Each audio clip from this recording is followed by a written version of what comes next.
All aboard the animation station, taking a journey through the Pixar cinematic universe. Our next stop is Pixar's seventh feature film from 2006, Cars. And I'm Felipe Shimon, and I will always accept a free stay at the Cozy Cone Motel or any motel or hotel. And joining me, as always, I am joined by a great friend of mine, a guy who will never piss in either a pool or a cup, the great, phenomenal AJ Norris. AJ, how are you doing today? You are correct. I would never piss in the pool. I think you know that about me. I appreciate that. And he will never piss in a cup either. Ah, I've done He it did before. what in my cup? That was funny.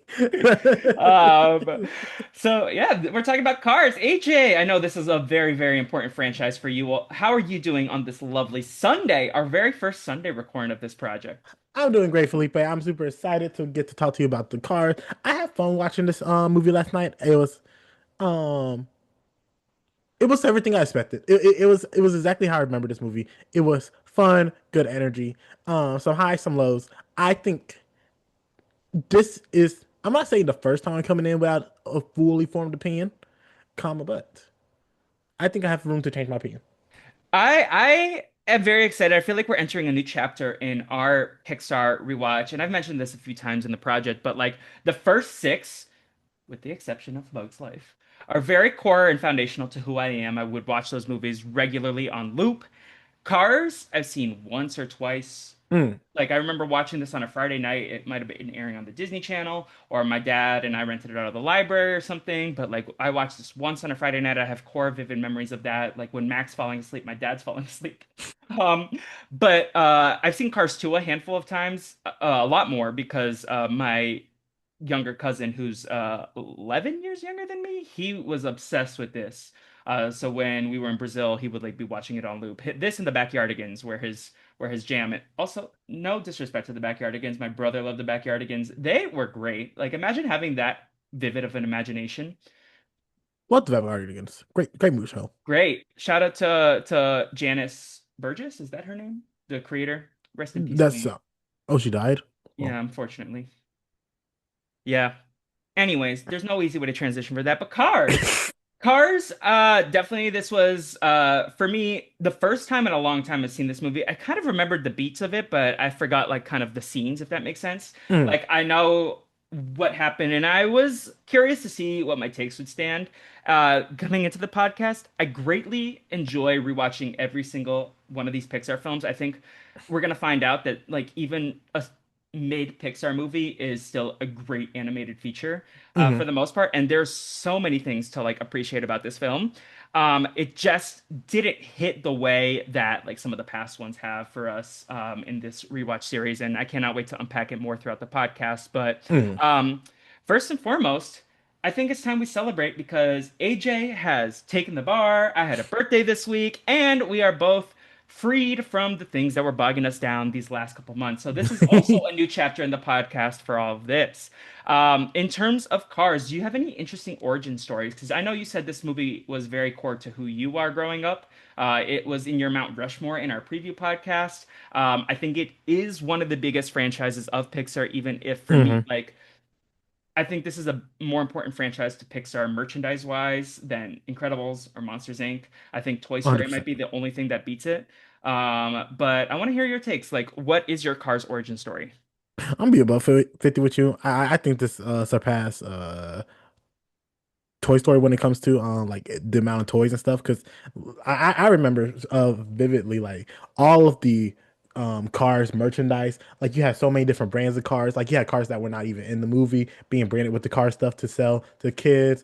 All the cars track. You had shower curtains, mats, Love uh how shower curtains is the first thing you think of. that was you had pillows, all the good stuff. The 10 yards. You have video games. You had so many racing games of cars. I think they had one for each movies. I could be incorrect, but I think so because I remember driving around in the game in multiple of these locations.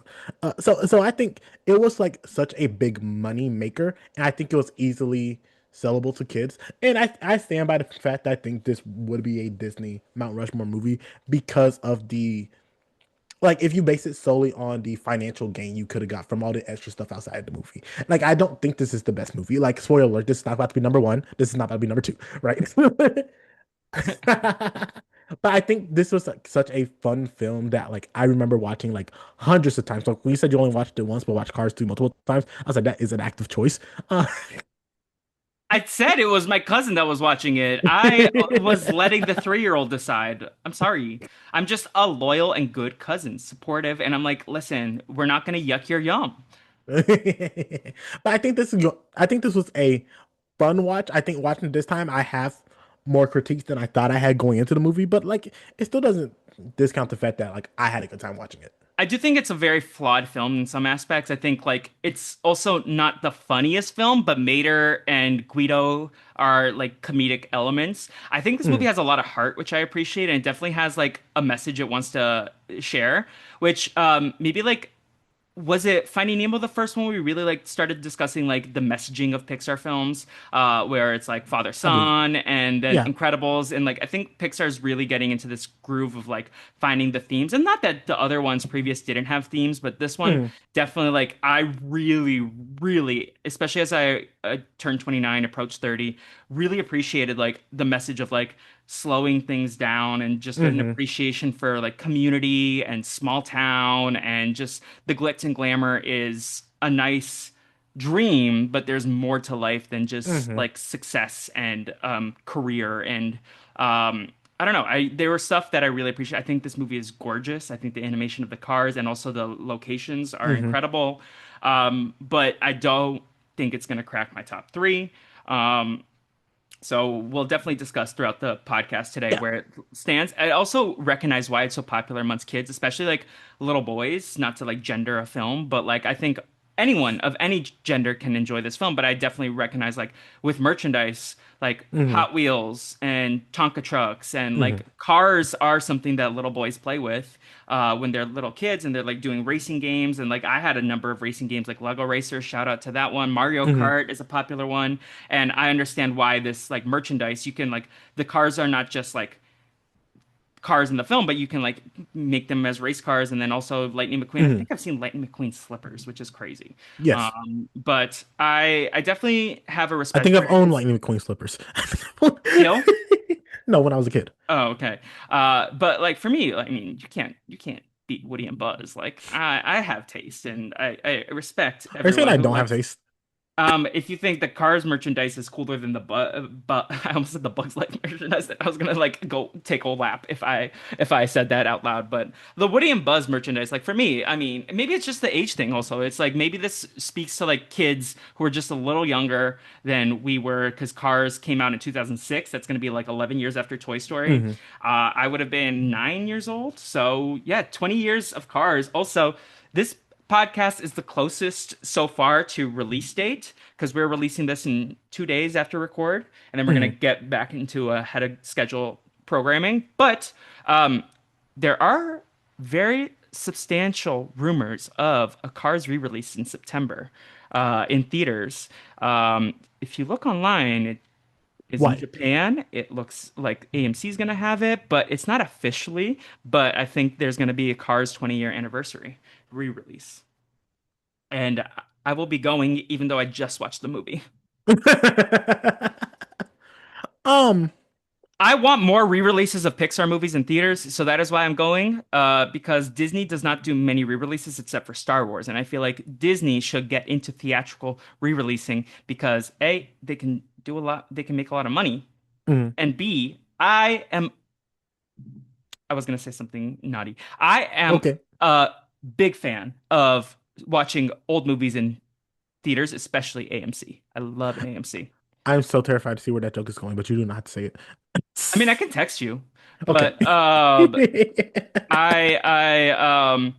yeah. Speaking of movies, have you seen Spider-Man Brand New Day, or do you intend No. to? Or are you gonna Maybe wait for one day. streaming? Like if I see it's going to be on streaming. Yeah. No offense. Like Marvel don't do it for me anymore. No, but I really enjoyed Spider-Man. I mean, Spider-Man's my favorite superhero. Mm. And I feel like even the worst Spider-Man movie is still like a 3.5 at least for me. Even the Tobey Maguire 3, even the Amazing Spider-Man 1 and 2. Like I think the best Spider-Man movie for me, my favorite is Spider-Man Far From Home, but like my top three are like Across the Spider-Verse, Spider-Man Far From Home, and the OG Tobey Maguire one. But like so many of them are like top tier superhero filmmaking. Like I think a majority of them, like I think the only Spider-Man for me has never missed, and Black Panther has never missed. I know a lot of people have their qualms with Wakanda Forever, but I thought both Black Panther movies, but also like same thing that I would say about re-releases that I texted you. I am for Ryan Coogler, so his movies are fantastic. So like I am sad for everything he does. So maybe it's just more of a Ryan Coogler fan, but I think those two franchises in terms of individual superhero storytelling are fantastic. I also think if you like playing Spider-Man video games, some of the action sequences from this newest one make you feel like you are Spider-Man. Like I legitimately felt like my heart dropped, like you're on a roller coaster at times with the way Mm. that they filmed Spider-Man swinging. And I was Mhm. like, oh my God, that's like I don't remember the last time I felt like that watching a Spider-Man swinging sequence since maybe the OG Spider-Man movie from Tobey Maguire. Gotcha. But I don't know. I love Tom Holland. I love Zendaya. I love Spider-Man. And I am telling everyone to go see this movie, except for AJ who can wait for screaming. Thank you. Thank you. Because I would not have Yes. seen it. I would Yes. not have listened to your request. I think Spider-Man is more worthy of your cinematic experience if you are going to see a movie this summer than The Odyssey. And I will die on that hill. Okay. Cool. Nobody was asking Nice. me to die on a hill. But You know, I like people doing stuff unprompted. yeah, that's why we have a podcast, right? Um, Fair enough. but yeah, in terms of like the first memories of cars, like do you have one or it just was like in your conscious before you? It was probably in my conscious before I Yeah. became conscious Because of I all remember sorts the of. original trailer of Cars. Because I remember, like, I feel like I remember maybe Incredibles, but I remember the like sequence where they just show you Lightning McQueen racing around the track in the first couple minutes of the movie. I feel like I saw that in a theater as a trailer, and then I remember it like took years, and I was like, whatever happened to that movie? And then it came out later, and it was Cars. But I feel like there's also another Pixar movie. I vaguely remember that it was about this like kid who gets kidnapped by aliens that was like before Ratatouille. And I don't know if that's a real movie or not, but like that feels like something that never came out. That I was like, what happened to this movie that I wanted to see? Um, No but clue. yeah, No clue what you're no, talking okay. about. No, no, no. But yeah, I definitely saw it when I was a kid. But I'm excited to discuss this. Where do you want to start? Do you want to talk about like the positives? Do you want to start with the negatives? Like, where do you want to start? I'll give you I always start the with the keys to positive. the car. The I keys to the al- car. I always like starting with the positives. Yeah, okay. Where do you want to start first? Do you want to start with like, you take the keys to the car since this is your movie. Okay, since this is my movie, Yeah. I think this is a you already talked about how visually appealing it is to watch. I think this is such a fun ensemble Mhm. cast. Like I genuinely think, and not everyone hits as hard as the others, but I think each one of them has like a strong purpose in the film, and I think I appreciate everyone from Doc. I think Doc was a very interesting foil to Lightning McQueen. I think made her hilarious. You. I genuinely believe they were like, "Hey, Larry the Cable Guy, just go into the booth and have fun. Yeah. like, like, do your own, do whatever you want." You already talked about Chick Hicks. No, I don't think you talked about Chick Hicks. Chick Hicks, Michael Keaton. Yes, the green card. Maybe Yeah, that was Chick in the Hicks pre-show. in the pre-show. Chick Hicks, I think, is of Luigi and Guido were so My much kings. fun. Okay, I'm gonna tell you, remove McQueen, Sally, Mater, Doc Hudson. Who are your top three? And you can combine Luigi and Guido as one character. I'll combine them as one character. I think they are one. Give me. I love Flo. I love Flo, and I think. Do I take Mac here for my number three? Okay, I would I take take Mac. my. I do love Flo. I do love Flo. I think she's up there. Like my third spot. No, I think actually Flo would be third. Mm, Uh, I think I'm gonna give my second spot to Lizzie, and then one is Luigi and Guido. mm, I love mm, Lizzie, and when she's like, "You shouldn't be talking to yourself," and then Lightning McQueen's like, "What?" And she's like, "I'm not talking to you."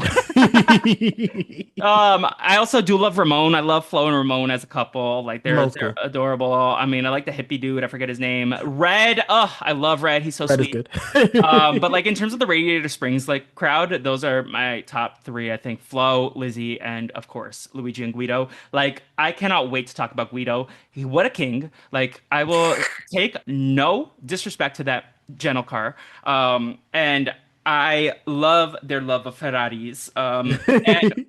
Yeah, and then like of course we can talk about Doc Hudson all day. I love this performance by Paul Newman. Yes. His last scripted role, he was in like a documentary or two after, but this was his like final scripted role. Mm, And then he retired in 2007 and then passed in 2008. mm. But like they got Paul Newman for a Pixar movie, and I know they wanted him as Woody. I think we discussed in the first I think so. podcast, but like what a great role here. I have a lot of love for Doc Hudson. I think Yes. it's nice to have like a mirror of Lightning McQueen um as his foil, like for Hmm. his arc. And I think the ensemble, like you said, is fantastic. And also like the voice cast. Like we're not gonna go through everyone, but like Too Jennifer many people. Lewis, Cheech Too many. Marin, like Michael Keaton we talked about. We got even like the like not the NPCs, I don't want to call them that, but like the side characters that like we barely see like have like two lines, but they got like Bob Costas as Bob Cutlass playing a fictional version of himself. We got Dale Earnhardt Jr., who I have in my notes. The only reason I know this man is because of Claim The to race Fame season two. car driver?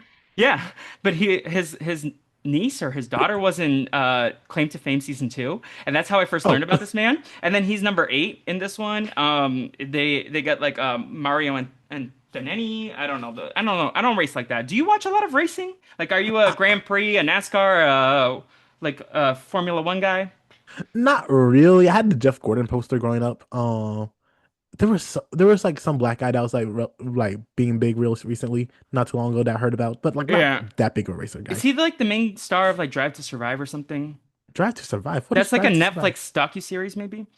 But Let me Google. I feel like I would like Formula One. There's just like an oversaturation of content, including in sports, right? And I don't even watch a ton of sports like that, but I feel like Formula One would be something that I would be into because I like a lot of racing movies. I liked F1, the movie. I think it's fascinating. I feel like maybe this is cocky. I feel like I could be a good race car driver if I put the energy into it. Because I know it's like surprisingly athletic, but also I feel like I could do that. I'm good at driving. And I'm like, put me in, coach. I'm Does your good. does your car have a name? No, No, my car has a name. It's Baby Rhoda because of Baby Yoda. I feel like you told me this before. Yes, yes. Well, I was inspired by the great Ryan Weiss, who named his car Daenerys Targaryen. That's oh, fair enough. And then a Understand. couple months later, I got my car and I was like, this is Baby Rhoda. This was also at the height of The Mandalorian. This was like January of 2020. So, Understood. Understood. Understood. yeah. In terms of the characters, though, like I'm gonna be a buck 50 with you, as the great AJ Norris would say. Lightning McQueen's a dick. Lightning McQueen is so unlikable. He's such an He's unlikable. He's probably the so most unlikable. unlikable protagonist. Like he makes Flick look likable. Um, yeah, I would say he's the most unlikable protagonist so far. And I will say, like, I know a lot of people have this issue with the first Thor movie where it's like Thor and Jane fall in love over the course of 2 days. What the hell? But like, I do think this growth arc is fast. Granted, there is 5 days overall, but I feel like even like with the 5 days and like we see the growth, it just feels like there is a little bit of like he's like still such a dick on like day two or three that by the time he turns everything around in one day, it feels like I feel like there needs a little bit more time for like the edges to polish off. But maybe I'm just a hater because No, because I wrote in my notes like this was so unearned. Like this, this yeah, growth okay. arc was not earned at all. I Like think the seeds are it there. was no. I disagree with you because because genuinely it was just like, hey, um, Lightning McQueen is rude to everyone. He sucks to everyone. He likes Sally, and now everyone likes him because he fits the road. Which was his punishment for breaking the road. I think if this movie took place within 3 weeks as opposed to 1 week, it might feel a little bit more earned. And that's like the shortest amount of time that I would give them. Like I think it had to be like a month and a half for like real growth to occur. But like you said, he is doing his mandatory community service. I did like the fact that the jail was the impound. Um, but he's doing his mandatory community service. He's such a perv to Sally when he first meets her. He's like, "Yo, like I'm gonna yes. take you out, baby girl." Like, and then finds out that No, she's on no, the. no, what did he say? Wait, I wrote it down. You wrote it down. Yeah, let me find it real quick. AJ's looking through his notes, but like she shows up, he doesn't realize Wait, she's the attorney. I create feelings in others that they do not understand. What a dickhead. He's such a clown. Like, go to horny jail. Do you think? Do you think they actually honk their horns? That's Yes. That's when they're horny. But they like he's such a weirdo. Like I did not like him. He's such an ass to Mac. Also, like Mac, Yes. keep driving, and like his growth arc. There's like seeds there where I feel like it is nice and cute, but like it feels unearned, like you said. I feel Mhm. like he does his mandatory community service. He fixes the road. He fixes the lights. He does like learn to love the community, but like he doesn't have enough like we don't see it. Maybe there's like scenes that they cut, but we don't see enough stuff for him like appreciating the community other than like asking Guido and Luigi for a tire change and asking Ramon for a paint job and like getting the organic fuel. Like maybe he's just up on that organic fuel and he's like feeling good and he's like had his little Medea fuel, as we call it, the Medea chocolate. No, that's not what the hippie's serving. Like I'm shaking my head for something else. Oh, okay. But yeah, Like no, that's because something that I did feel in this movie. Like I thought like I appreciate the growth art that they put there, but it's very fast. no, because Mater and McQueen hangs out one time, and then Mater's like, "Well, you're my best friend," and then like an hour later, it's like, Mater really trusts you." And I'm like, the fuck? Since when? Like, what happened? Mater do be small town enough that he's like, you are my best friend. But like I'd be if I was Ramon or Luigi, I'd be like, what the hell? Like I've Like, known you your whole life, and you're saying this like sports car is your best friend after one day. Like it is comedic, and I did chuckle, but I'm like also Mater is a little stupid sometimes. I think this whole town, like, it's I think I agree with you. If this was like took over a longer time period, I may have been able to justify it more easily. But what you mean, like day three, Doc calls in the news people, whatever, Yeah. and they take him away, and Sheriff wants to cry about it. Even if we go back to the end of it, What do like you mean? Lightning goes away, and then like Doc Hudson's there, and the race at the end of the day, I'm like, wait, but like I feel like we missed the scene where like the whole town is mad at Doc Hudson. We see Sally mad at him, but I want to see like a couple days of fallout where like the town kind of shuns him and like doesn't want to talk to him because they like took away their new friend. Granted, like the friend itself was like very fast and turnaround, Hmm. but I guess they were on that speed, I am speed for this whole movie, and they just like sped through the arc. Do I need to be on speed during this movie? Maybe. Thanks. But yeah, no, I feel like I with Doc Hudson's like his growth arc at the end, I was like, wait, hold up. Like Doc Hudson, you just like got rid of this prick. And then all of a sudden you're at the racetrack and it Yes, just feels like everything's like a blur. Like they kind of cut through pit stops to get there. you know. Um, in terms of another positive, though, like we talked about, the animation is gorgeous, and we can talk a Yes. little bit more about this when we talk about the history. But like, the fact that they gave like so much weight to the cars and made them realistic, like, and John Lasseter, which by the way, this is his first Pixar film that he directs since Toy Story 2.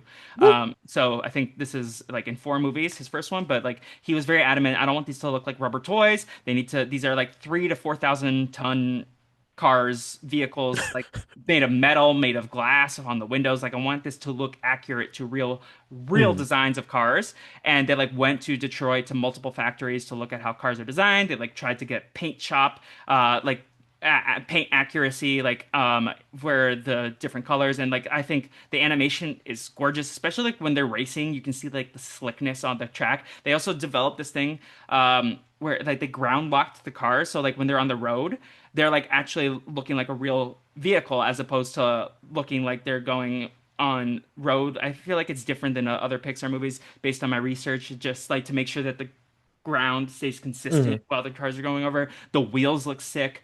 Yes. Just like the world building itself is fantastic, and there's no wonder why they've made multiple Cars lands across the Disney parks. Like I love the one Yes. in Disney's California Adventure. I love Flo's V8 Cafe. Shout out to the little chicken nuggets that they have there. Um, but like the Cozy Cone Motel looks delectable. Did you notice there's even a strip club in Radiator Springs? There's a strip club? Yeah, I forget what it's called, but I was like, that is a strip club for cars. Oh, I Um, didn't catch it. That's on me.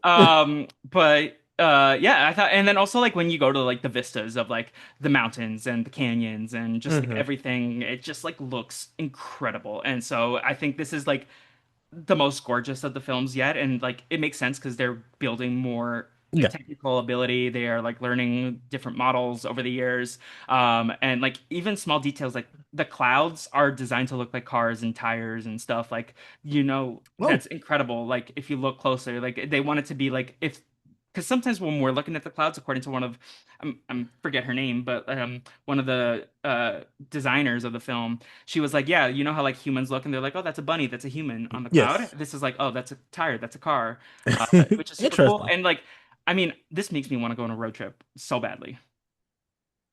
Listen, I think I like a road trip. Road trips are fun. Let's go. Fly out to LA. We'll drive to Chicago, Route 66. No, on my drive back home, this was not playing at all. Yes, Life tell is us a music. Highway, like just one of the songs that randomly started playing. I was like, whoa, that was simpatico based on Yeah, what we're about to do. I definitely enjoy that song so much. Mhm. I remember when I was in middle school, we would do laps in the at the start of gym class, and that was always on the playlist. But unlike Lightning McQueen, I was a little slow with my jogs. But no, yesterday when I drove home from dinner, I took myself to Focaccia for my little birthday discount. And I listened to the car soundtrack driving home. I was like, let me, instead of a podcast, listen to this. And like, I think the hardest I've gone watching any of these movies so far was when the Life is a Highway scene comes on.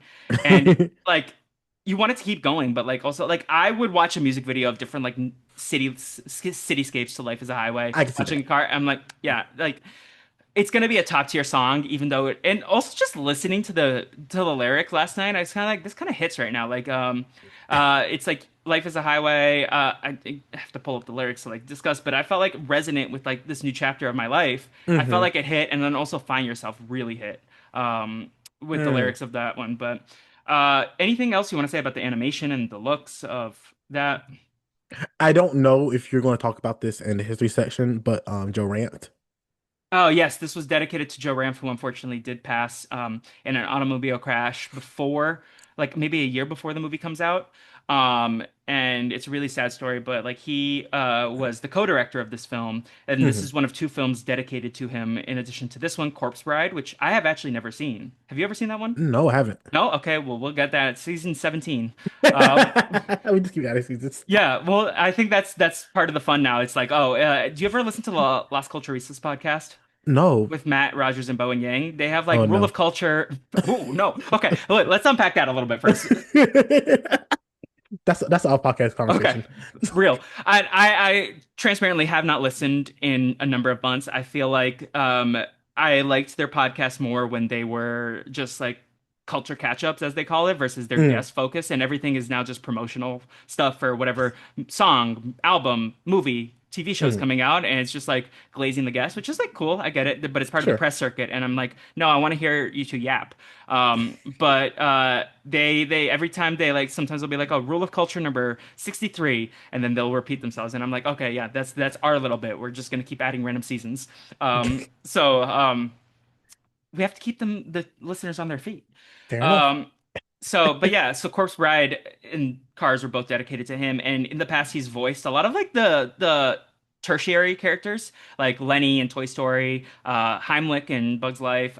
We got Wheezy in Toy Story 2, which we see in the Mm, end credits, yeah, but we see. also Jacques from Finding Nemo, and then Claus in Monsters Inc. I couldn't pick him out of a lineup. Could Um, not tell you who that is. but he did voice him as well, and so just Joe Ranft is the co-director. He's also like part of the key team in development, and we'll talk more about this. But like in like 1998, like he was one of like the three people that I would assign to like the development of this movie and of making a Mm, Pixar movie about cars. But he's just like incredible figure of our childhood. He died like at 45, which is really just tragic. young. Like that's young, and like when you're a kid, you don't recognize how like young that is. But like Hmm. I'm 16 years away from that age, and that's like super super tragic. So anything else you wanted to add about him in this section? I found the in memoriam section at the end in dedication to him. I found it very sweet.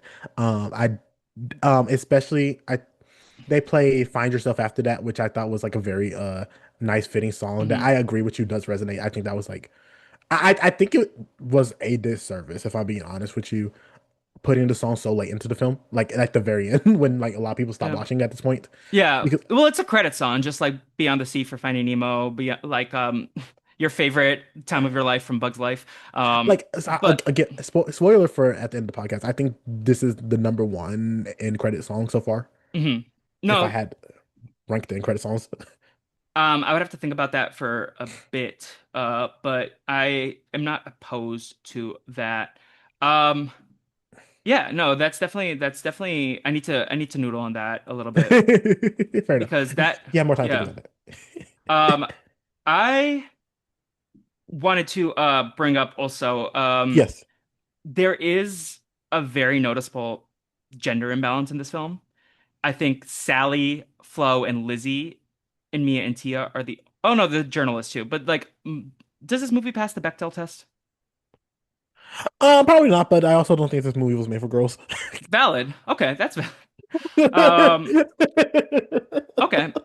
AJ's just gonna say it. He's gonna like be like, nope, we're gonna Was I supposed to sugarcoat it? this is no, I appreciate your transparency, but that is like I feel like the other Pixar movies, maybe not all of them, like Monsters Inc. is very male dominated as well, but Hmm. like yeah, I feel like there aren't a lot of like strong female characters in the Pixar universe thus far besides Elastigirl and Jessie. I feel Hmm. so and Dory as well, but I definitely that is something that I noticed in this film. But speaking of Dory, I do love Mater. I do wish there was a little bit more substance because I love a comedic character that has also some oomph and heart to it. I don't know how to describe. Why did I say oomph? um, but Dory, I felt like is a comedic character who also serves the heart of the plot. And Mater's just kind of jokes on jokes on jokes. Like he is part of Lightning's development, but we don't really like have any substance with Mater. It's just like you said, Larry the Cable Guy, just like riffing. Yes, yes, basically. And he had like a lot of fun stuff. I'll be honest with you, he fits into an archetype of character I genuinely do not like, but he pulls off well. In this movie or in all his movies? No, in this movie in particular. Okay, yeah, that's valid. I do. We haven't even gotten to my favorite Mater scene yet because it's going to be in Cars 2 when he pulls up to the Japanese place and he's like, "I love pistachio ice cream," and then he eats it and it's wasabi and he like goes crazy.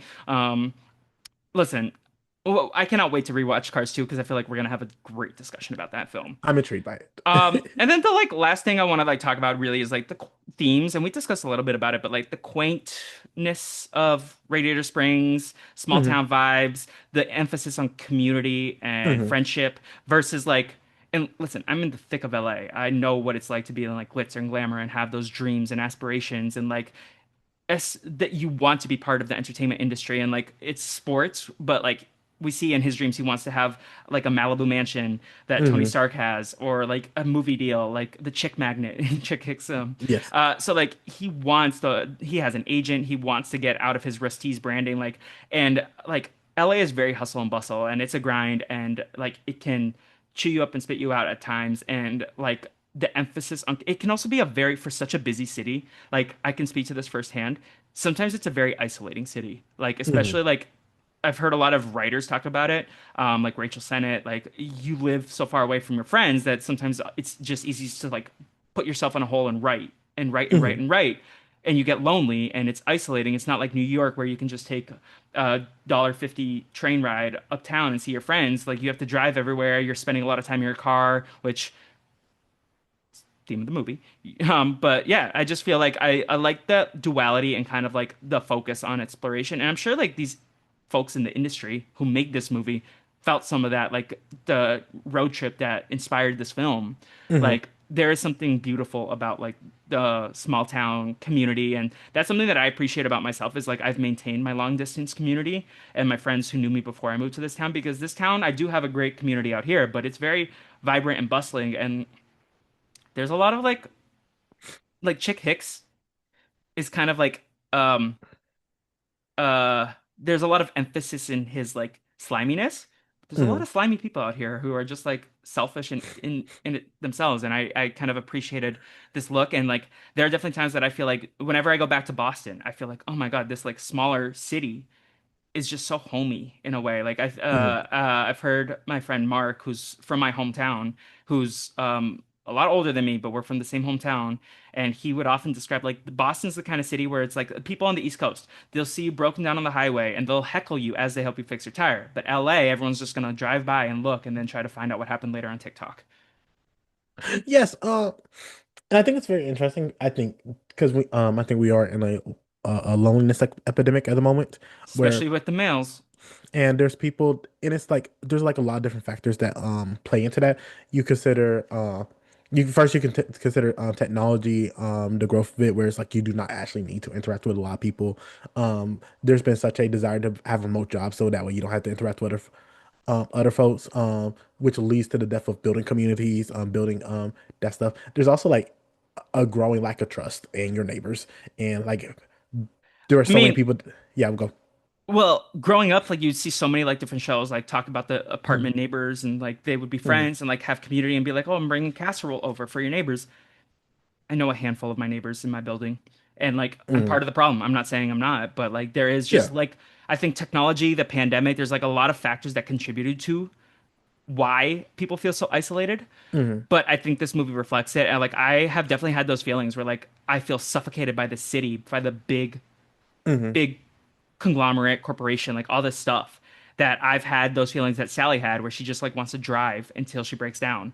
And like I don't want to drive until I break down. I want to fill up on gas. But I do like this movie. Like I would love to do a road trip and just like find some like peace and like just like go drive, stop along different stops. Like I have so many friends thanks to the community that we met through Rob has a Hmm. podcast community that I would love to like just drive on Route 66, stop at a couple friends' places and like just write my feelings like in journal and just like sit on different vistas Hmm. and like just write things down and just like process a lot of like feelings. And I feel like there's no time. Everyone needs like money. Everyone needs like to be hustling and Hmm. like there's just such a emphasis on like being busy that we don't take time to like really process things. And then it's also like affecting like the mental space that we have in this world where I feel like almost everyone has some sort of neurodivergency. It feels like maybe if you're chronically online, I have really bad ADHD where I can't sit and meditate or like focus and stay still because I always want to be doing something. And I think it's impacting me where it's like, no, like embrace the peace, embrace the quiet sometimes. And it's really hard to do so.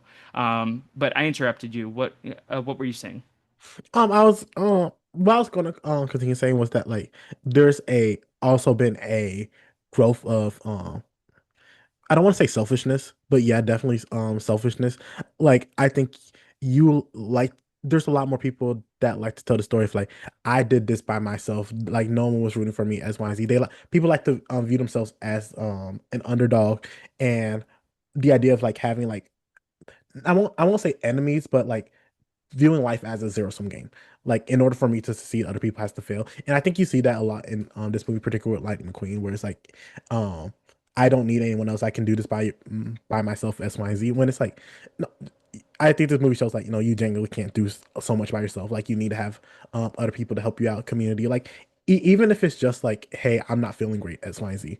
Um, the idea of having others around you, I think some people will see as a weakness, or some people are like scared to ask for that help or ask for the ear or the hand. But like I think this movie shows, especially with Radiator Springs, like sure, I need someone else. I need to lean on someone else for like this reason, but that's not make me a worse person. That does not make my value less than. In fact, it makes all of us together better. And I think we are not so much lifting each other up. We're just trying to be the one to get to the top. Yeah, that's something that I've definitely had to wrestle with because I feel like I'm intrinsically someone who wants my friends to succeed and want my community to like come with me to places. Hmm. And I've had to learn the hard way that some people aren't built like that. Some people are gonna like be selfish and like Hmm. make make you a stepping stone to their success and throw away healthy friendships for just like an opportunity to step on you. And that's like very, very harmful and hurtful. And um, I feel like I want my friends to be as successful, if not more so than me. And I'm very Hmm. grateful for the community that has helped me get through a lot of stuff because I wouldn't be who I am today without the amazing, incredible community. Like, first and foremost, my parents and my brother and my Hmm. family. But like, I have a great community of friends that I've built over the years. Like, shout out to you, of course, and like all the friends that I've made through the Rob as a podcast streets. Like, I've been in that community since I was like 14 in the Survivor streets, and like I've made some of my best friends through there. But also like my college friends, my high school friends, my childhood besties. Shout out to Carol who just got married. If you're listening to this podcast, please let me know, but I doubt she is. Um, but yeah, just like I think this movie does have an emphasis on community, and that's something that I really appreciate about Pixar and the machine that they are, especially in these early years where it's like it's the same team of people that keep working together. And like there's this phrase out here in LA and probably like throughout different industries, but it's like people can respect talent, but the people who get the most work are the ones who treat others with kindness. Hmm. Right? Like you can be the most talented person in the room, but if you're a dick, people are going to notice that. And people aren't going to want to work with you continuously and they're going to get sick of your shit after a certain point. Excuse my language, but like you can see that John Lasseter, Joan Raft, Andrew Stanton, Pete Docter, like these people keep working together because they clearly have love for one each other. Brad Bird, Hmm. who's going to be the director of Ratatouille for our next film, which I'm so hype about. But like we like community and collaboration go hand in hand. And I think people make their best art when they have a good team and a good support system behind them. Also, like heartbreak also sometimes creates the best art. Like Hmm. Fast Car by Tracy Chapman, one of the best songs ever written. But I don't know why that came because we're talking about cars. But yeah, no, I just really appreciate like the community and like I I wish like it was more acceptable for people to like just like take chances and like take like a 2 month sabbatical and just like go like work at a motel in bumfuck Louisiana for a couple months just to like get a sense of like because I feel like if you go to these small towns like where everyone knows your name like these like you have your own order because you're there consistently like I have a couple restaurants where like they recognize my face but like there's so much places in LA that like people go to all the time that like it's really hard to find that sort of community and I think these small towns like there is a peacefulness that and maybe sometimes it gets too slow and you want to go on an adventure to like New York or Chicago or Boston or Philadelphia but like there is a quaintness that I appreciate that they focus, and I really like Sally Hmm. being a representative of like people who like went had the glitz and glamour and was like this isn't for me, and went and was like oh I appreciate the community that I've built here. And Sally is a MVP of the movie. We'll see if she ends up being any of our MVPs, but like I do think she is like the heart of the movie. AJ's We'll processing. see. We'll see. We'll see. Anything else you want to say about just like overall takes with the film before we get into like the Let's the get to the history. history? History time. Okay. So they sorry. Soundtrack is actually what I want to get to first. I think the Oh, soundtrack is incredible. This is the first Pixar film to have a soundtrack go gold, let alone platinum, which is today, oh, which is super cool. There's a mix of blues, pop, country, folk, and rock. Um, Randy Newman, this is his fifth of seven Pixar films, with the exceptions being Finding Nemo and Incredibles. I love how on the soundtrack Wikipedia page it says this is they like messed up the writing and this is the fifth Pixar movie to not be scored by Thomas Newman or Michael Giacchino. I was like, what? Just say this is the fifth movie to be scored by Randy Newman. But okay, pop off wiki. that's wild.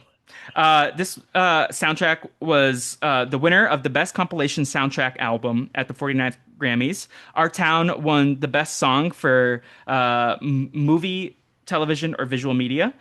John Mayer received a nomination for Route 66 for Best Solo Rock Vocals. And Hmm. Our Town also was nominated at the 79th Oscars, losing to Melissa Etheridge's I Need to Wake Up from an Inconvenient Truth. Three Dream Girls songs also lost, Hmm. including Listen, which out of like I love Our Town. I think Listen should have won the Oscar for Dream Girls. Hmm. I've never heard of this song, but shout out to Melissa Etheridge. I'm not the only one as a banger. Cars also nominated for an Oscar for Best Animated Film, lost to Happy Feet. The other movie that it was up against is another previous film we have discussed, AJ, on a podcast. Do you want to take a guess at what it is from 2006? From 2000, what movies have we discussed? Uh, I have no clue, Felipe. I'll I'm give you a sorry. hint. It was you, me, and Naomi Calhoun who Monster discussed House? it was Monster House. Interesting. Shout out to Chowder's mom, who's still getting it with the gym teacher. Huh. Yeah, Monster House was nominated for best animated film that year, as was Cars, but they both lost to Happy Feet, which is going to be season two. I think that's very happy Feast for the one. Happy Feet is great. Cannot wait to rewatch it. That is a from George Martin, I believe, who is like director of Mad Oh, Max. Like Didn't I'm know that. like shout out King. Okay, so we got into the accolades and the awards. Let's get into like the actual history and animation stuff. Development from 1998 after Bug's Life. The inspiration was from a cross-country road trip from 2000 that Lasseter took with his wife Nancy and their five boys. They also found inspiration from 1952's Disney animated short Susie the Little Blue Coupe. They also had an original draft called The Yellow Car, which was about an EV who was in a gas guzzling world who was getting bullied, a la The Ugly Duckling. And that was first written in 1998. John Lasseter, Bob Pauly, and Jorgen Klubian were the three of the key people in development for this film, and they had a discussion basically that was like, if we did toys and we did bugs, what about cars? Hmm. Lasseter has a quote where he talks about how in one arm he has like Disney blood, and other arm he has motor oil because he loves cars. And he and Joe Ranft in 1998 watched a documentary called Divided Highways, which is basically about small towns that are affected by interstate bypasses, Hmm. which we see in this film. And then they ended up contacting a Route 66 historian named Michael Wallace, who took 11 Pixar animators on two separate Route 66 adventures, and they drove Cadillacs, like white fancy Cadillacs, across Road 66. I was like, I want to do that. Can Pixar front load me the money and I can just drive? Like, hook me up with Michael Wallace. This is the final Pixar film to be in-house before Disney acquired everything. To the extent that they had rumors that the reason that they were unsure about pushing this movie back, which they ended up doing from November 2005 to May 2006, because they wanted to see what happened with Michael Eisner in this time. Steve Jobs, when he announced the pushback, said it was because they want the holiday boost for DVD sales, which we have seen as a success given from Hmm. Finding Nemo, right? But that there was like discussion at the time because then Disney acquires Pixar fully, and then this is the final just to be fully Pixar. Um, the studio team members would visit Detroit a couple times, Hmm. specifically to the big three factories. Their favorite was the Ford one. And I wanted to talk to you about like what your take on the animation of the cars themselves as anthropomorphic characters. Like, how do you feel about specifically the windshields as the eyes versus like in other cartoons? Like, if you ever saw Inspector Gadget with like the eyes on the headlights, how do you feel about that as a decision? I feel like I like this a lot more. I think it's a lot more expressive. I think having the headlights as the eyes, I think is very there's not as much you could do with that, if that makes sense. Meanwhile, I think this brings and I get they were talking about bringing cars to life. This definitely does help bring the cars to life more. Mhm. Yeah, like to an extent, I think it is very cartoony. Granted, this is a cartoon, but the headlights, eyes kind of make it more of a caricature of a like it's like a little more comedic. Mm, And I feel like these kind of make the cars feel like more human, if that makes mhm. sense. That being said, one of the big reasons they chose to do this, and they even give eyelashes and eyebrows to the cars in the windshield. But John Lasseter said he didn't want that snake-like look of the headlight eyes. Um, Hmm. but they also really focused on the weight and the balance of the cars.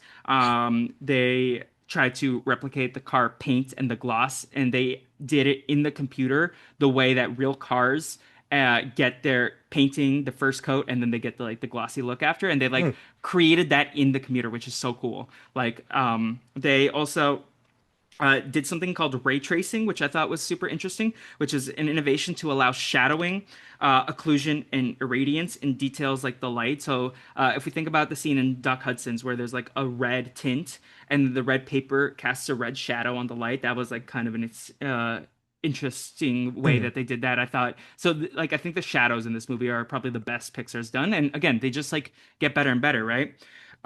We talked about ground locking and the clouds already. Uh, the computers they used for this film were 4 times faster than the computers used for Incredibles, Hmm. and 1,000 times faster than the ones for Toy Story, which is super cool, That's insane. insane. Um, do you know why Lightning McQueen is number 95?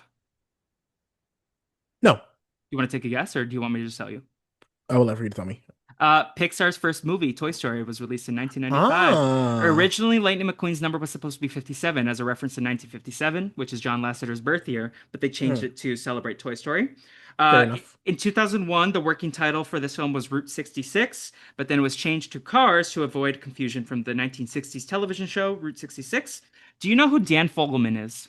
No, who's Dan Fogelman? He is the, for me, he's most famous as the creator and writer of This Is Us and now Paradise. But he gets a writing credit on this movie, which I think is insane. Like, oh, look at these careers. Um, and This was released on May 26, 2006. This is the first Pixar film to not have the premiere at the El Capitan Theater. This was, do you want to guess where it was released? I don't know theaters. It wasn't even at a theater, it was at a speedway. It was at the A speedway, a speedway. Oh Lowe's fuck, Motor Speedway. Have you ever been in Concord, North no. Carolina? Mm. And then they released, at least in the States, on June 9th, 2006. Pause, Uh, pause, pause. I'm being Buffett with you. When you said that, I thought you were talking about the gas station. I was like, Speaking of Dynaco, though, Dynaco gas station. Did you catch the Fair. Pixar, the Pizza Planet truck in this No, movie? where was the pizza playing truck? He was like one of the like characters that was like watching the race. And he Mm. had eyes. I did watch a YouTube video, all the Pizza Planet trucks and all the Pixar movies. I didn't want to watch the A1131 because I wanted to see if I can catch it in each one. Do you know where the A113? No, I did not catch it. That was on the Oh. train when Lightning McQueen almost crashes into the train when he's lost. Yeah, Mm. See, I was thinking about other things at that moment. We'll talk about it. valid. I believe the runtime was 117 minutes. I think It was like two Incredibles is the hours. longest. Yeah, I think Incredibles is still the longest, but this is probably second. Mm. I would have to do some math. I want to make a spreadsheet of the runtimes and then also the voice casts. Budget of $120 million. It had a worldwide gross of $462 million. We talked about the dedication to Joe Ranft. And this is a Pixar movie at Cars. What did I write in my notes? Let's You find know, out. it's fine. Oh, do you want to hear? There was another lawsuit. What happened? Why are we suing? This one actually has a full Wikipedia page dedicated to the lawsuit itself, but this It's about was Porsches. no, this is Jake Mandeville Anthony versus the Walt Disney Company. Basically, it's like the stuff we talked about Monsters Inc. and Finding Nemo, where this guy was like, "Oh, cartoons, Cars, and Cars 2 were all based on my original Cars story that I wrote." And I don't think anything came of this lawsuit. There was also like something that No. said, "This came after Cars 2." They were like, "If this was really something you cared about, you would have done this after Cars 1." I was like, "Oh." That's basically my take based on reading that.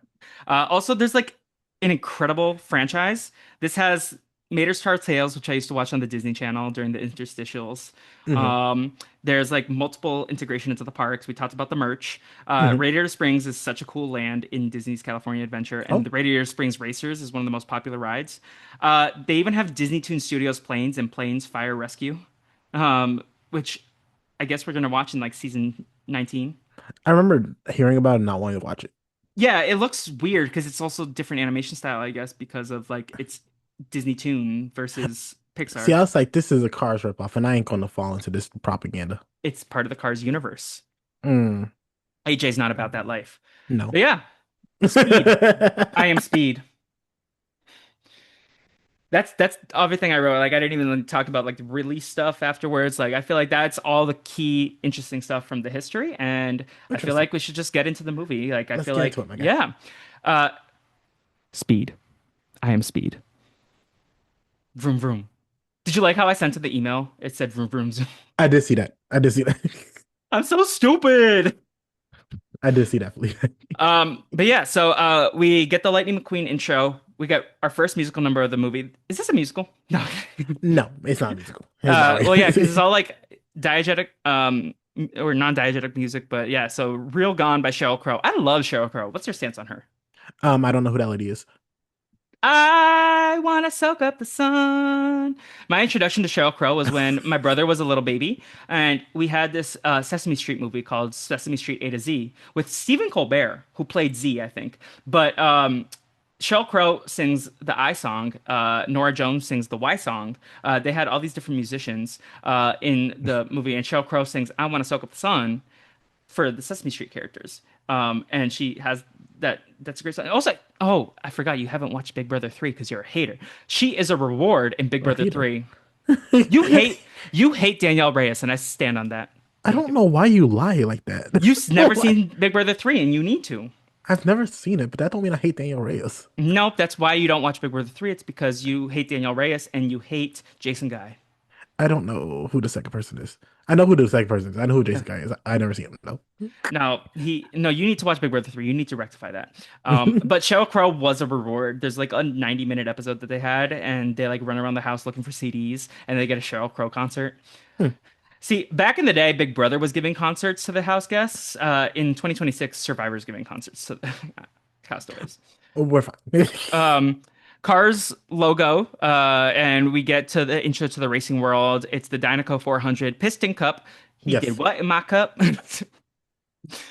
Basically, the top three of this race are like King Strip Waters, Chick Hicks, and we got Lightning McQueen. And Yes. also, like, to be fair to Chick Hicks, if they called me the runner-up every time they're talking Pissed. about that, I'd be like, "Excuse you?" Like they say, it's the legend versus the runner-up versus the rookie. If you nickname me runner-up, I would too have a chip on my shoulder. That would annoy me so much, really. Um, but we also find out that he plays dirty, which is not okay, not nice. Um, McQueen is a cocky car. Is he pause? At this point, yes, we find out he is cocky. Come on, but at this point in time, it seems like he's just racing. He's Yes, he is good, but he's also Yes. cocky and he doesn't stop at the pit stop. And then his wheels blow out. Yes. And he like loses his two back wheels and he starts hippity hopping He to does. the finish line and he's like "Ugh," with his tongue. I don't. Eh, I'm be honest. I don't think that should count. I mean, basically, from what I understand, it's because they all reached the line at the same time, but they didn't cross the line at the same time, right? No. Well, the answer is yes, but no, because Chick and King's hoods reached the line first. Lightning McQueen's tongue reached the line with them. I don't think those tongues should count. That is not a part of the vehicle. What I get counts it as a actually really cross? is, but it's not. In this movie. Yeah, like what like for real racing fans, let us know like what the ruling would be. Like would it be like you have to cross the line or you have to like touch the line? Like I would say touch the line because the line is too broad.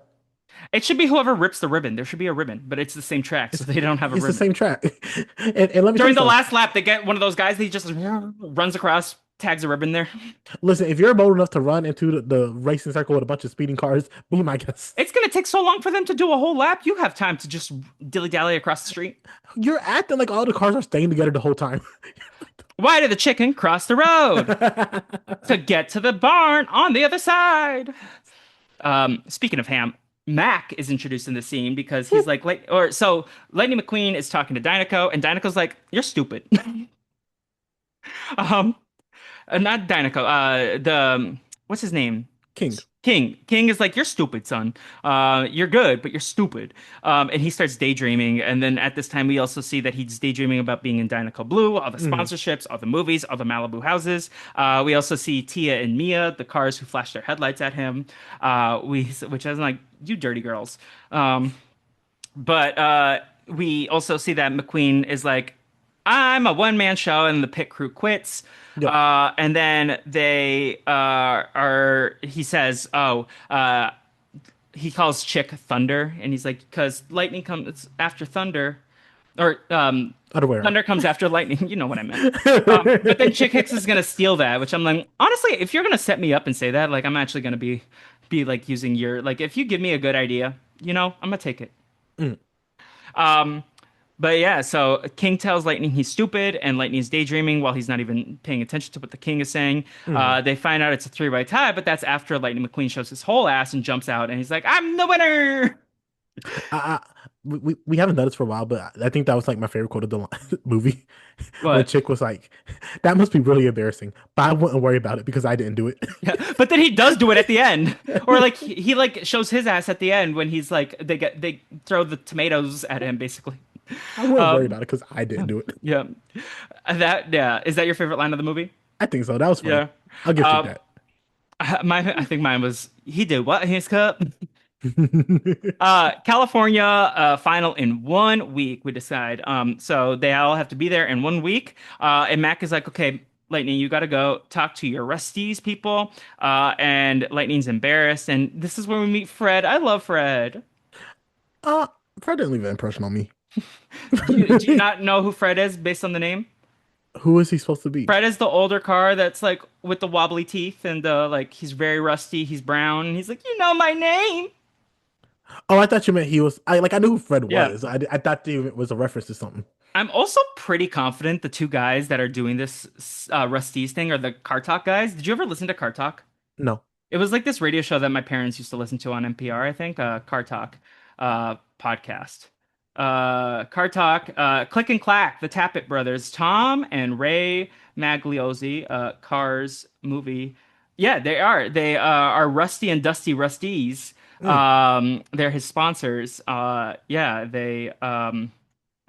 yeah, so shout out to them. There's a lot of like fun people who play themselves in this movie or like fictionalized versions of yes. who they would be in this universe. But Car Talk Radio guys, I wrote down. But yeah, Max is like, okay, let's pile up, let's go to California. So they're probably going from like the East Coast, like North I like how Carolina. you say this. I think this is like the biggest scene that shows how unlikable McQueen is as a character, based on how he treats these other people. Like he looks at these vehicles as like lesser than, even though these are the people that are giving him his start and his ability to be a racer. But he like looks down on them because they're rusty, because they're rowdy, whatever you want to. So because they're not this like polished people that you would think, or the polished vehicles that you think they are, that he looks down on them. And I think that's like clear example of like you can be cocky, but I think being cocky is one thing, but I think that shows like a character flaw that just Yeah, like rectified. he's so disrespectful. It's like he's kind of embarrassed of his roots, right? Like, and they have like so many movies about this, like where this small town person makes it big, and then they come back and they're like such a dick to their like Hmm. peers that they grew up with, and then it's like this movie's about him getting humbled by like strangers. But there's like so many different. This is like a common trope, but like he's so disrespectful to them. I would be like, no, we're not sponsoring you in the big race. Go get your own Hmm. sponsor. Like they're helping him achieve his dreams, and he's treating them with such dust. That's so Yes. foul. Like, and like AJ said, he deserves to be kicked. I didn't say those words, but okay.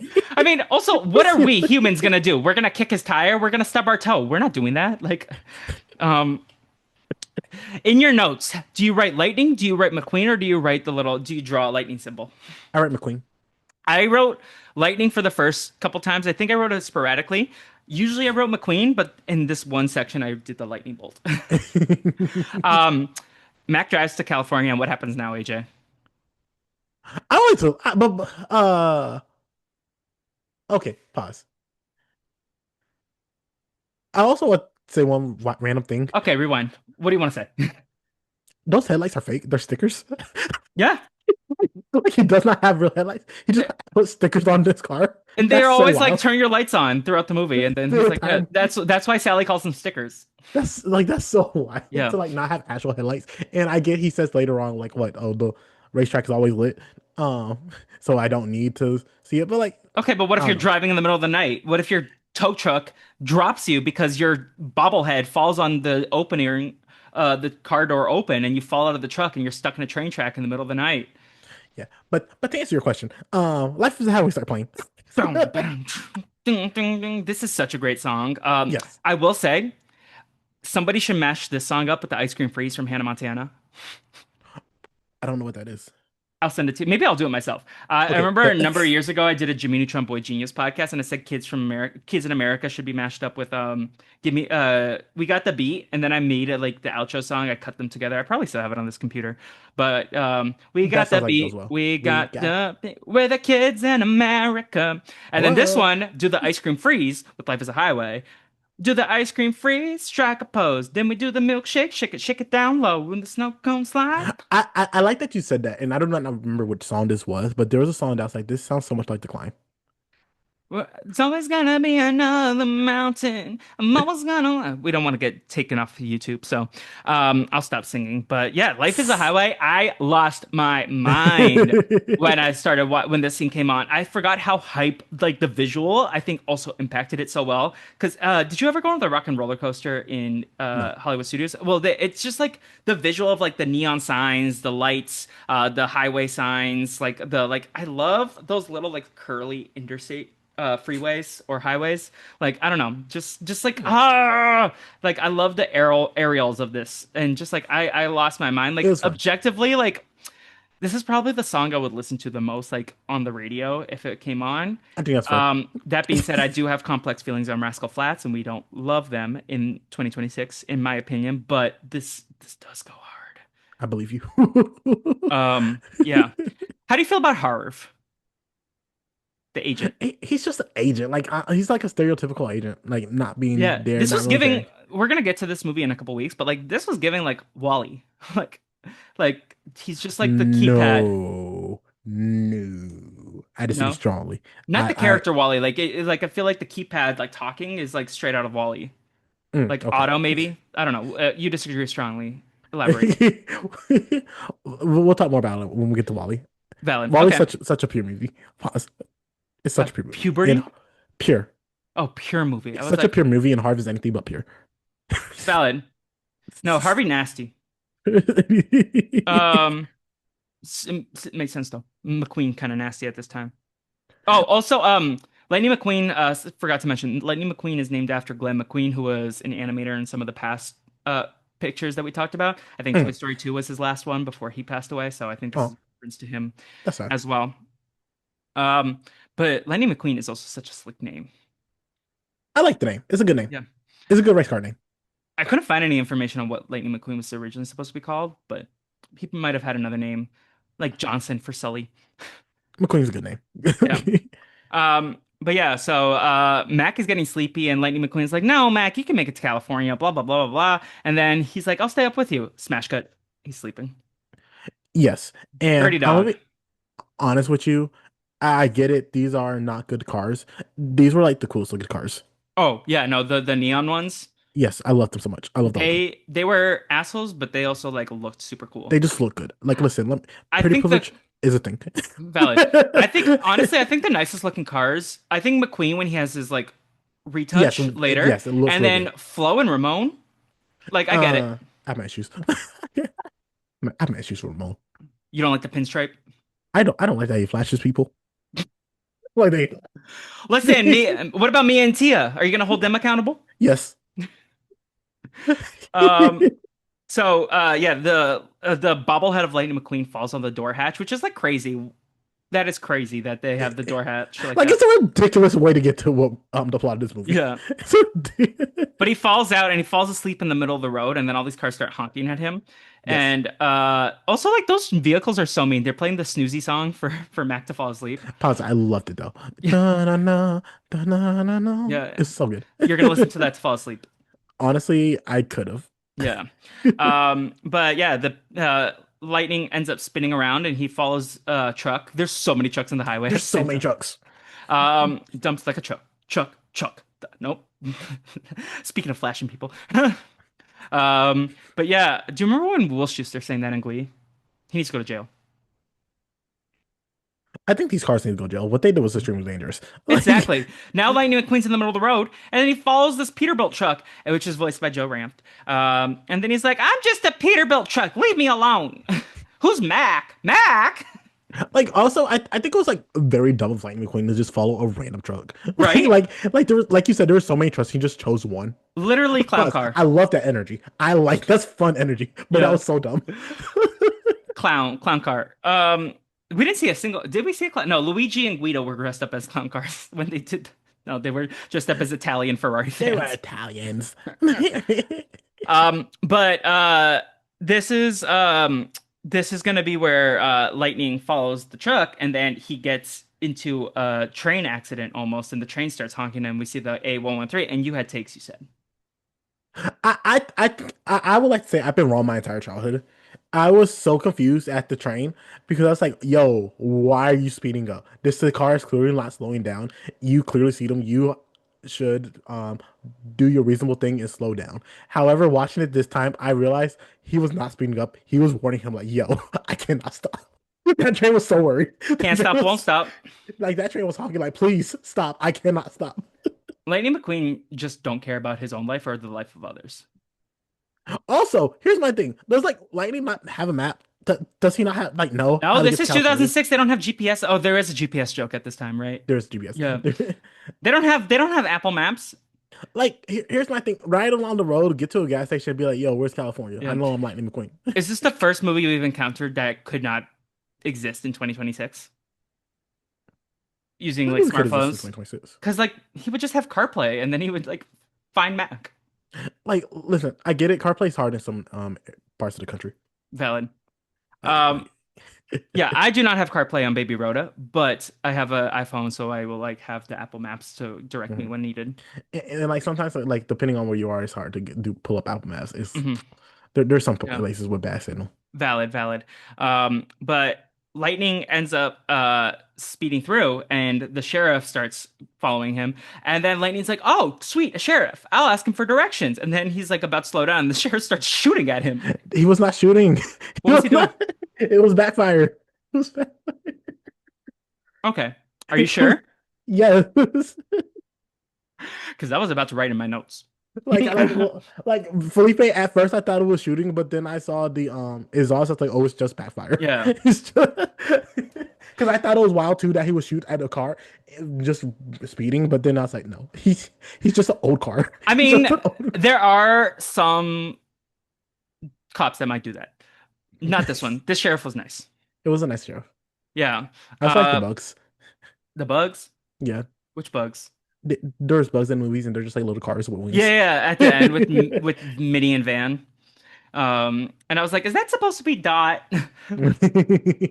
But yeah, so the sheriff Springs sorry, the sheriff of Radiator Springs tails Lightning. And then Lightning is a menace to this town because he's like zooming around, he knocks into the cones, he pulls Stanley off of his little I, monument.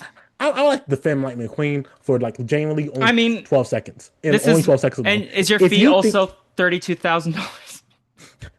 if you think you're getting chased by someone shooting at you, are you going to be the most prudent person? And that's why Lightning McQueen owes you more than $32,000 for his legal fees. But yeah, he causes chaos, and he breaks the road with the Stanley Mhm. monument being behind him and chips away at it. Meanwhile, Mac arrives in LA. Um, there's no Yes, lightning, and then we get Jay Limo, Arnold Schwarzenegger. that was fun. Like these are some nice cameos. Um, then cut to the next day. The impound is the jail, which I liked. It was fun. And then McQueen meets Mater, and the sheriff is like, "Mater, what did I tell you about talking fraternizing with the enemy?" Okay, who did it better? Randall or Sheriff? Randall, because Randall said it was Fungus actually. Oh, Fungus says, Fungus. "Randall said, sorry, Wazowski. Randall says I'm not allowed to fraternize with the enemies of his evil plot." And then Mike Wazowski's like, "Do you like cars? I have a car. I can give you a ride in my car if you let me go." These movies are so stupid. It is. It's dumb. But yeah, Mater's like, "Oh, hello, my name is Tom Mater," and then he's like, "Where am I?" He's like, "You're in Radiator Springs in Carburetor County." What are you doing, Felipe? I'm doing my Mater voice. I'm in Radiator Springs in Carburetor County. AJ's having the time of his life, the time of his Let's bug's life, let's keep going. time of his bug's life. Um, so McQueen is in court, and he's like, "Well, my lawyer's in Tahiti," and I was like, "How'd your lawyer to get to Tahiti?" Then she's like, okay, does anybody need, he needs a lawyer? And Mater's like, I'll do it. What kind of place is this? Like, anyone want to be a lawyer? Wanna be- That's like, okay, AJ would much rather be in Radiator Springs because he wouldn't have to take the bar. does any, also considering they actually have a lawyer. Like, look, there's an Yeah. actual lawyer in the town. McQueen versus Radiator Spring, the cars of Radiator Springs versus McQueen. Like, this is appealable. This was Yeah. not okay.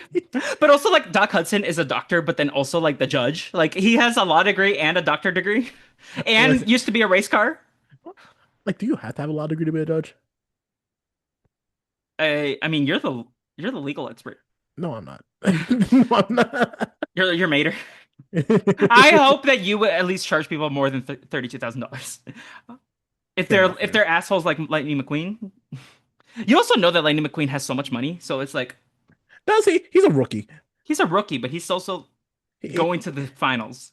You do not need a law degree to be a judge. Okay, Slay. You could have just skipped right past lawyer. You could have just been like, I'll be a judge. But Doc Hudson presides, and he like wants McQueen kicked out because he's a race car, and we'll find out later that is traumatizing for him. And then Sally rolls up and he doesn't realize that she's like the attorney for the other side. So McQueen's Mm. just being a nasty, nasty, dirty car, being like, say the quote again. I create feelings in others that they do not understand. I love the way your mic just like did that. It did the little echo effect. I don't know if that was intentional, There was but not. yeah. But yeah. So he's being pervy and rude, and then Sally's like, "Well, I think this town is amazing," and she starts asking all the other cars like, "What would happen if like our town didn't have customers because of this road?" And they're like, "Well, everything would shut down." And then McQueen's like, "Oh, I gotta fix you," and he's McQueen is sentenced 5 days to fix the road. And they're like, well, and Mater's like, well, you might not have got Sally, but you got Bessie. And then he's also, by the Who's way, Bessie? and he's like, who's Bessie? And then we smash cut to Bessie, the pavement. And Yes. then Mater's like, by the way, you owe me $32,000 in legal fees. Which bad lawyer. Bad lawyer. Yeah.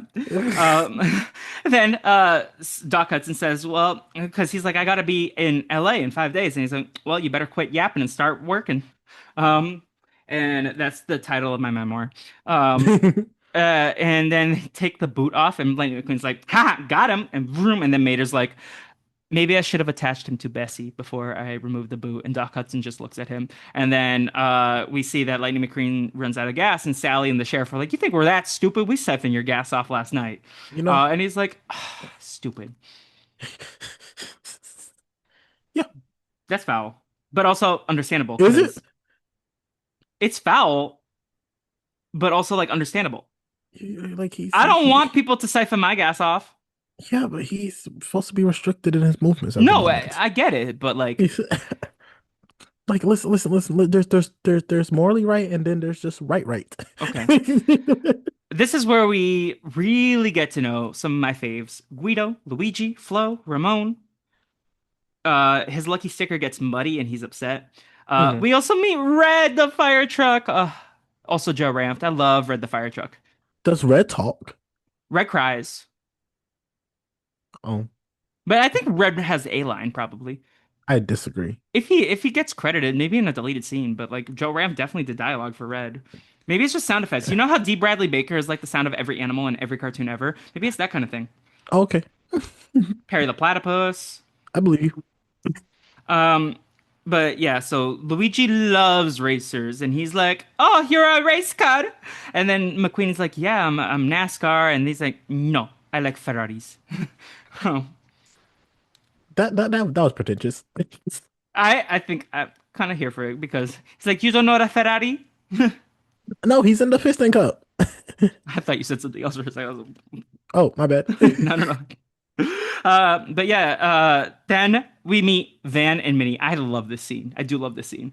So Van and Minnie are lost, and Minnie's like, "Let's just ask for directions." Van's like, "No, I know where we're going. We're not lost." Um, and Sally and the rest of Radiator Springs tries a little too hard, right? And A they, little too hard. okay, how would you describe it? How would A I lot too describe hard. like people who cannot take a hint? No, they are aggressively hard here. Like aggressive. I like that word better. Aggressive. And scare them off, and then they turn around and McQueen's like, I'm being held hostage, please help me. And then they like blink and they're like running away. They're like so scared. They're That like was this. not like Felipe. I understand why no one comes to this stupid town. That was so mean. That was so mean. But like, gosh damn, if this is your customer service, like, stop it, shut it down. Y'all cannot work. Y'all are not good with people. Like, AJ, like, like, would you what's ever go up? to Radiator Springs?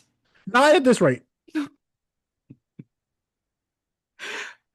If I had the experience they had, y'all would never see me again I mean, they never see Minnie and Van ever again either. for good reasons. But then these poor cars are stuck in the middle of the desert with this bug flying into them later.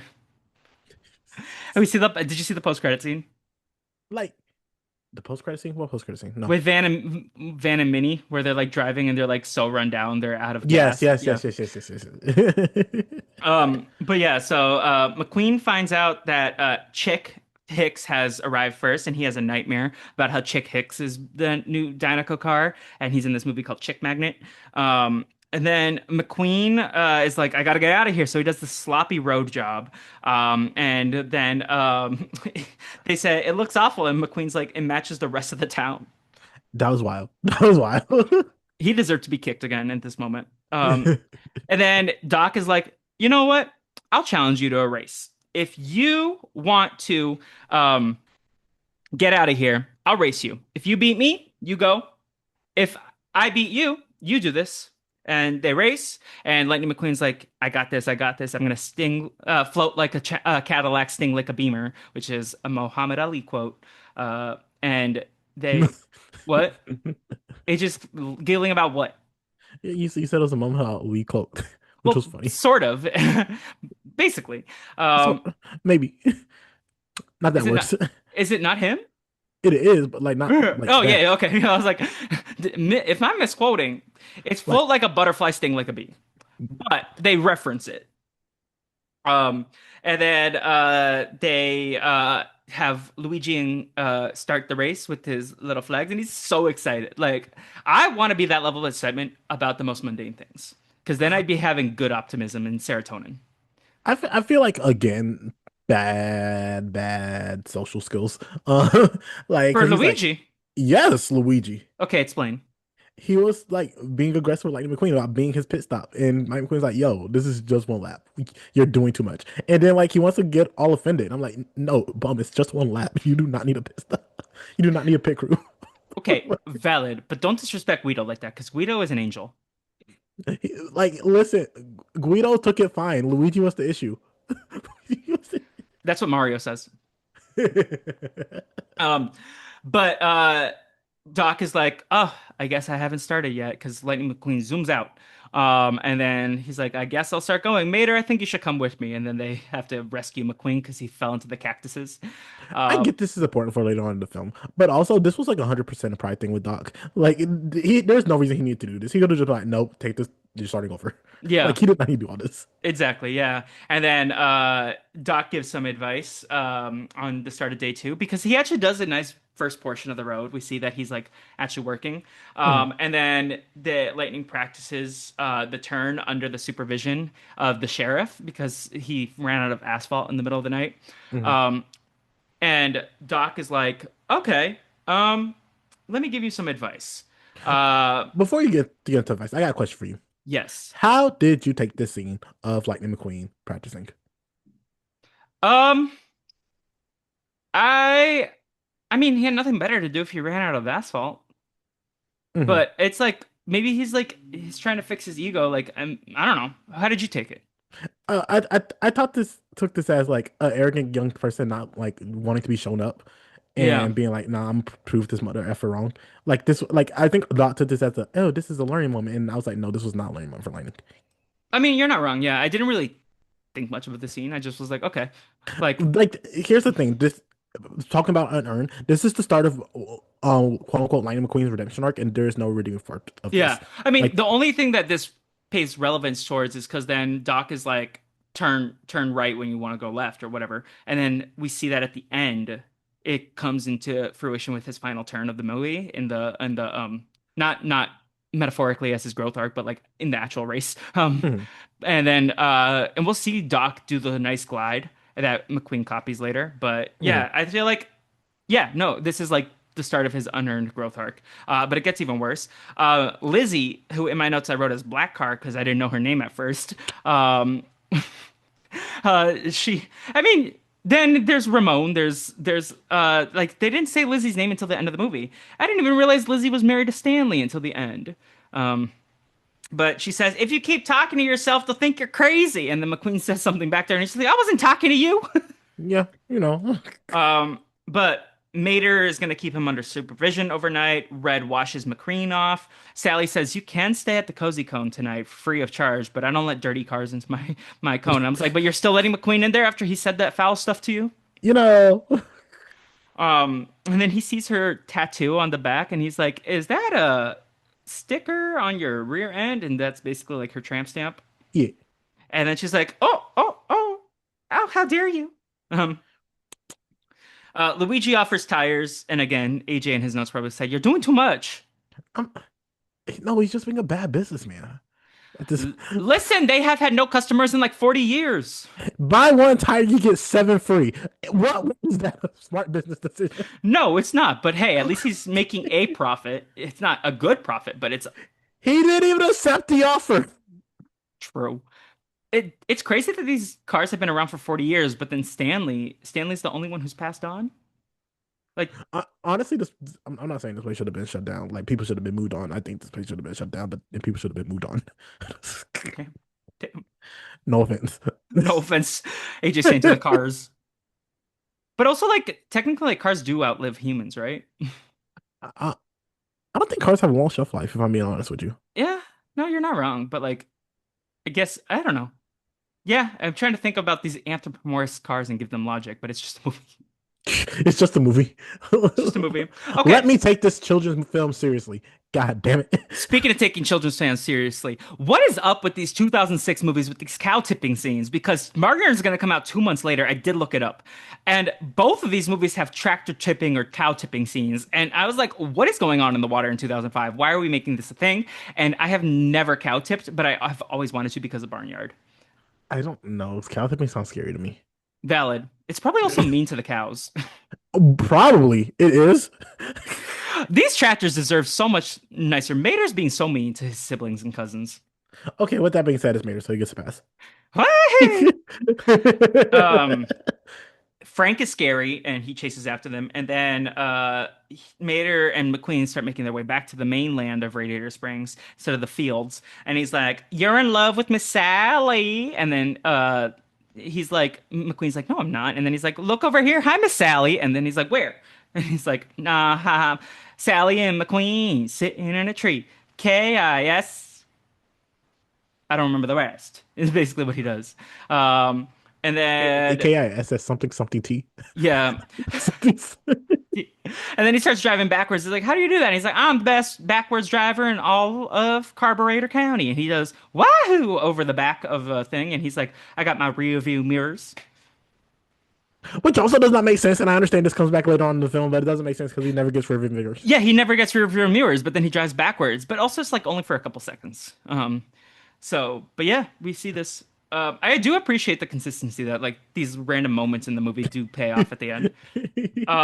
But then Mater uh he drops McQueen off at the Cozy Cone and he slides in there, Cozy Cone number one.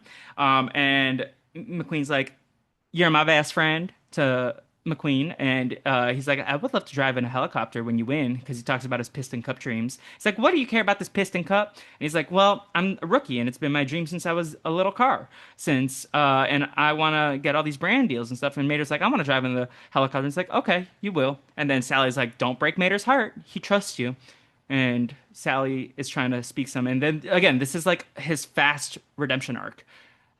Yes, this is a Fast and Sharp, which is unearned. Also, this is very Dominator. Like, in no world am I taking a stranger who is also my prisoner and being like, yeah, we're best friends now. That's Yeah, he's like gonna if let me drive in a fancy helicopter in the future. that's like Yeah, I trust him full heartedly. if Stanley Yelnats was besties with Sigourney Weaver, yeah, the Like warden. it's like dumb. At some place, like Cassali's like, well, what does that mean? Like Mighty McQueen's own nothing to Mater. Like Mater should have no reason to trust him. Y'all baby this freaking toy truck, and you're wondering why like he's so easily fooled. Like Yeah, he's like. I don't know how old he is, but like he has to be at least in his 30s, maybe 40s. Like treat him like a fucking adult. Like what are we doing here? he's a spy. He's an international man of mystery, international mater of mystery. But no, yeah, you're not wrong. They need I'm to being like very down. I like this film a lot. what? I said I'm being very down, but I like this film a lot. Oh, I thought you said I like this. I thought you said I like this from Amon, and I'm like, I'm not Amon. Oh, like I'm being critical, but I enjoy this. Yeah, yeah, this is your favorite movie of all time. No one said that. Okay. But yeah, so Sally, I think I would have taken the McQueen redemption arc a little bit more earnestly if he had a moment in this scene that like softened him a little bit versus her just like talking to him. It doesn't really feel like it registers. No, And like that's I think part of the problem. I feel like we don't see a lot of these scenes register except for like the Radiator Springs Drive. But like we don't see him really take her feedback in this moment. But if maybe there was like an ounce of like physical embodiment of him like registering what she's saying and like processing, maybe it like feels a little bit more earned, just like a touch. Hmm. But he has a bad dream again, and he ends up waking up thinking he was being chased by Frank again. And Very then he scary. goes to Doc's hospital while Sheriff is getting repaired, and he's like, "Hey." I feel like this was an adult joke in a kids movie. Yeah, Um, that's why you knock. yeah, What do you say? but Do you enjoy the show or something like that? yeah, well, because he's turned to his backside. Um, and then he ends up accidentally knocking a can into the garage, and he's like, "Oh, okay." And the sign says, "Don't go in here." But then he goes and finds the 1951 Piston Cup, 52 and 53. Hmm. And he's like, "You're the Hudson Hornet." And Doc is big mad, and he's like, "Get out!" And he's like, then he sees like, "I can't believe you quit." And then he spills to everyone that Doc. We talk about the quitting scene later. Sorry, I got ahead of myself. But Yep. McQueen is like, "Oh, everyone, he's the Hudson Hornet. He's like a famous race car." And they're like, "What are you talking about?" And they're like, "You're crazy." You're crazy, man. And I think Mater says that. If Mater's calling you crazy. You know. And then Sally starts filling McQueen's tank up, and then he's like, "I'm gonna take him on a drive, on a scenic drive," and he's like, "You trust me, Sheriff?" And he's like, "I trust you. I don't trust him." And we get this lovely instrumental. I need to look at the track list for what Randy Newman wrote for this Mm, specific scene, but I was like, I love this. It has a beautiful waterfall. Also, it's like very nature, mm. and clear, and it also even feels nutcrackery. The sound, like it reminds me of the Mm. Nutcracker Suite. Interesting. Um, what's the most beautiful drive you've ever been on? I Was it your road mm, trip from North Kakalaka to Georgia? I don't really care for many of my road trips. Yeah. Honestly, they're either unmemorable or very terrifying. Mm, it'd be like that. Yeah. Oh, I have had a terrifying road trip. I was driving from New York to Boston in a blizzard after like 2 hours of sleep. Mm, I did stop at a pit stop and sleep in one of those like chairs at the rest stop for a couple oh. hours. But then it was like such a bad blizzard that like I almost lost my life. But I did it. Oh. Yeah, because it was a blizzard and I was driving. I was like still 2 hours away, and then like the road like I skidded, but I saved myself. I rescued myself, and I Okay. continued to drive. And I'm still here podcasting with you. So. That's wild. They end up at the Wheelwell Motel, which used to be popular. And Sally's like, "I used to be an LA attorney. I was very successful. And then one day I just had enough and I started driving and I Hmm. broke down in Radiator Springs. Doc fixed me up and I fell in love with the community and the location and everything there. And he learns about the history of Radiator Springs that 40 years ago, the interstate bypass Hmm. blocked Radiator Springs off, and they lost a ton of customers, and like a lot of the businesses shut down. And this is when we get Our Town by James Taylor. What's your take on James Taylor? Because He seems beautiful, correct? Or you're beautiful? no, that's James Blunt, who's going to be on the upcoming season of the UK Celebrity Traders. Oh, that'll James be Taylor fun. sings Fire and Rain. And What is Fire and Rain? I've seen fire and I've seen rain. I've seen sunny days that I thought would never end. Oh, Don't that know song. it. He has so many like beautiful guitar songs. He has a couple with like Carole King. Mm. I love James Taylor. He's like very folksy, guitar heavy, I'm not a like folksy guy. bluesy. You're not a folksy guy? Not a folksy guy. Interesting. You're more of a EDM guy. I need to be the right headspace. What about polka? No headspace. No headspace. Radiator Springs has struggled since, and Sally wants to get it back on its feet and back on the map. And they all of a sudden are back in Radiator Springs, and the tractors arrive. So I guess she's telling the story as they drive back. How far do you think they drive? Like a couple About miles? a couple miles, yeah. But it Not looks too like far. a very different location just because it's in that little cul-de-sac area that Radiator Springs is. It But it looks like they does. go on for like 40 miles at least. But I Okay, know it's okay. probably not that far. Here's the thing. I think it's like looks like a couple miles, but the elevation's doing a lot of work. Hmm. Yeah. Mhm. No, it's like these mountains in LA that like you drive on the curves and stuff. I don't like Um, driving on mountains. no, it'd be Mm. scary. Terrifying. Especially because the signal's always awful too Mm. Oh no. in the canyon. Ew. Um, but McQueen follows one of the tractors as the tractors come into town and sees that Doc is in his racing tires and he's watching that Doc is racing and then he's like, I can't believe you quit. Why'd you quit? And then Doc is like, I never quit. Then he sees the crash newspaper. Hmm. And then Doc is like, the industry quit on me. I came back super ready to race and they didn't want it. They're like, you're old news. You're an old hat. Which kind of sucks, right? Like, because it is a reality. Like, there's ageism in so many industries, and like, you Hmm. take time off to heal and recover from an injury, especially in sports, right? Like, this is a sports star, and he gets injured, and then like the new rookie, they're gonna want the new hotness instead. And I thought Paul Newman was incredible in the scene, Yes, I like agree. the voice acting. And he's like traumatizing by racing, and he wants McQueen gone. Day four, McQueen's finished with the road, and the he's like, "Oh, we miss him." Red starts crying, and then he pulls Hmm. up and he's like, "Why is everyone crying?" He's like, "Because you left us." And then McQueen's like dilly-dallying. He's like, "Oh yeah, I can get a whole touch up here before I go to the race." And then he goes gets tires, and Luigi and Guido are like, "No, you need white Ferrari tires." Hmm. And then they get like retouched, and I actually love the new McQueen look. So much It's better. such a good. It's so It's better. better than the regular look, and I don't know why he Yes, got undone when he I got hate back. that. I thought they should have just kept him in this style for the rest of the movie, It was so good. I really like that. That was his best look. especially if he like is gonna be sad when he's on the final laps of the race and he's getting distracted because he thinks of Radiator Springs and Sally and all their friends. Mm. Like, I maybe like because he didn't have the Prestige sponsorship, but like put a couple Prestige stickers on him and then like just keep him in that design. Like What's my shit? Prestige. Okay. What did I say? I had no clue what you were saying. I think like I butchered my words. I Prestige, Oh, Prestige. okay. I don't know. It's just a vocal fry or something. I Fair don't enough. Fair know. enough. Prestige. Um, Yo Gabba Gabba. I don't know why I Ooh. said that. Okay. That's when the inside thoughts jump out of the outside thoughts. Yes. That's this whole podcast.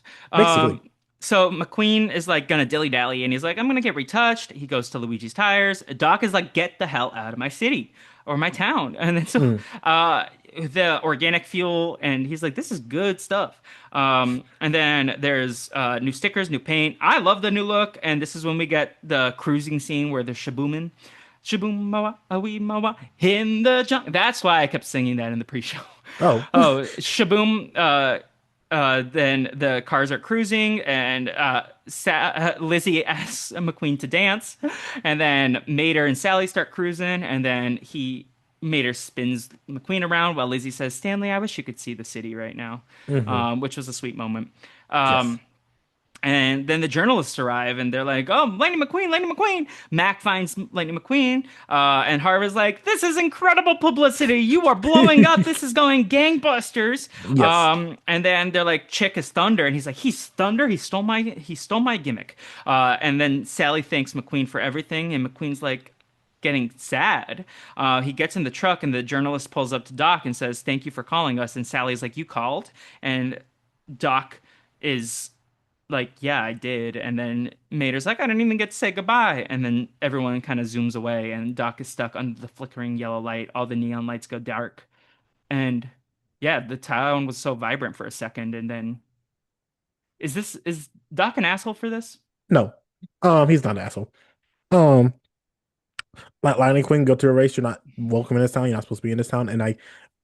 And I think Doc's the only person that like does not have amnesia, who like remembers what happened the past 3, 4 days when he day one came into up the town, day two came and insulted everyone, day three called your town stupid and ugly, like Yeah, like this is day four.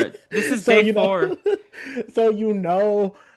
Listen. I don't think Doc was wrong for that. I get they was like, oh, he did a bad. He did not do a bad. Also, I would like to say at this point in time, Sally is a bad town manager. She says she wants to bring back this thing to life. Why do you mean you had this race car come and destroy the town, and that's what got everyone's act together? Y'all should have been had your act together if you wanted to become a town. You like let it like start to get worse and start to like rot low key, and you should have been trying to fix your roads. You should have been do repainting of things. You should have been washing stuff. You should have been making this more presentable for people who came through. And then maybe those two who came through looking for directions, I'd be like, you know what? Maybe let's just stay here and rest for a day or something like that. But instead, y'all just want to be like lazy and not do any work and then like try to be overbearing on the people who do show up.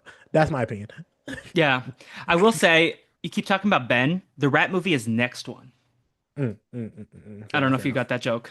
No. It's a Michael Jackson Ben joke.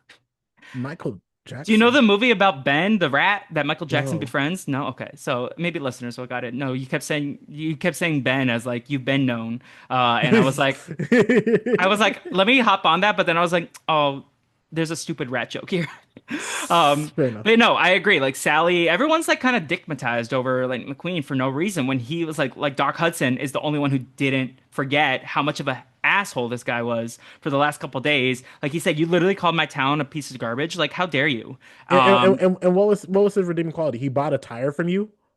Right? And I like he spruced up a couple things. He like gave you a little bit of business, but like Doc Hudson calling the journalists put the town on the map more than Basically. anything Lightning McQueen did. That being said, I do believe that people can grow and change. And if there was more time in the movie dedicated to Lightning McQueen having a growth arc, Hmm. I feel like it would be more sustained and more fulfilling. But because the Hmm. movie moves so fast, like this is the same amount of time that Woody had in Toy Story 1, but This like is more time than what he had. Yeah, but Woody's feels more believable and earned Yes. his arc versus this is like, oh, this is so fast. Maybe if Lightning McQueen was like not such a dickhead at the start, maybe it was like he gets to point A to point B faster than in this movie, but like he goes from point A to point X so You say fast. that. Like to Woody's knowledge, he basically kills a person. Like I mean, Lightning McQueen almost killed a number of cars in that scene.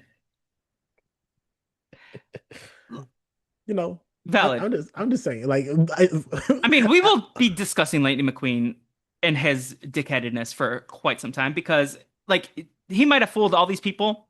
He might have even gotten to Doc by the end. I see through him. You see through him. you know, We don't suffer fools, AJ. no, And like again, like he didn't say goodbye to Mater, and that's all the reason why everyone shows up at the race. Like, also, how do they get there so fast? so quickly. Um, Anywho's, uh, Anyhows, they say the whole country shut down for this race, and I refuse to believe that a whole country shuts down for a sports event. The World well, Cup happened, and as AJ once said, Americans don't care about the World Cup. They cared a lot this year, but did not shut down the whole country. this is more like the Super Bowl, in my opinion. But also, like, it doesn't shut down the whole country Yeah, but the whole country changes because of it. because the football's not that interesting. I would actually rather watch a race car match, a race, than a football game. If I'm being a buck 50 with you. Flippy, you have bad opinions. Listen, I'm from Boston. The Patriots consistently do well. I watch the Super Bowl all the time because my team's always in there. I would still rather watch a race car game. Football makes no sense. Those rules make no sense. I'm sorry. I would like to let you know it was wild that the Patriots made it to the Super Bowl this past year. It Yes. was Shout actively out Drew wild. Brees. Shout out Drew Brees. Drew Brees? Is that what's his name? No, Drake Drake Mays? Mays. I was like, he's retired. Shout out Babe Ruth. No, I'm kidding. Shout out Doc Hudson, though. Doc Hudson, the Hudson Hornet. Okay, Um, okay. we do get a little Easter egg. They showcase Emeryville, which do you know what Emeryville is? No, it wasn't real. Emeryville's where the Pixar movies are made. Oh. That's like the base camp or the main, like that's where Pixar is based out of. Um, Mm. this is where we also see at LA International Speedway Dale Ooh. Earnhardt Jr. for number 8, who again I only know from Claim to Fame. Did you watch Claim to Fame? No. Oh, you should get on that. Mm. There's also Mario Andretti, who he's like, "Hi, Fred," because Fred has the license plate that says Fred. He's like, "I am. Everybody knows Fred." I saw a Reddit post about Fred the movie, and they were like, "Did Fred the movie scare anybody else?" And I was like, "No, Fred scared me as a kid. Fred the What you concept was terrifying." I hope that what's kid's the doing well. voice too high pitched? Too fast? Um, yeah. Lightning says I am Speed, and then all of a sudden he's distracted thinking about Sally. Mac is his only pit crew, which you done messed up when you have no friends. Well, we also see this at the beginning when Harv is like, "You got so many tickets for this thing. Give me your list of friends." And then he's like, before he even gets out of Mac's car, when he's on the phone with Hmm. Harv, And I was Yes. like, yeah, could never be me. AJ would be at the top of my list. Navi, Nicole, Will, my brother. Like, I have so many friends that I would list off the dome. And Lightning McQueen don't I even have have friends. parents. I definitely have friends. What's that from again? I don't know. TikTok.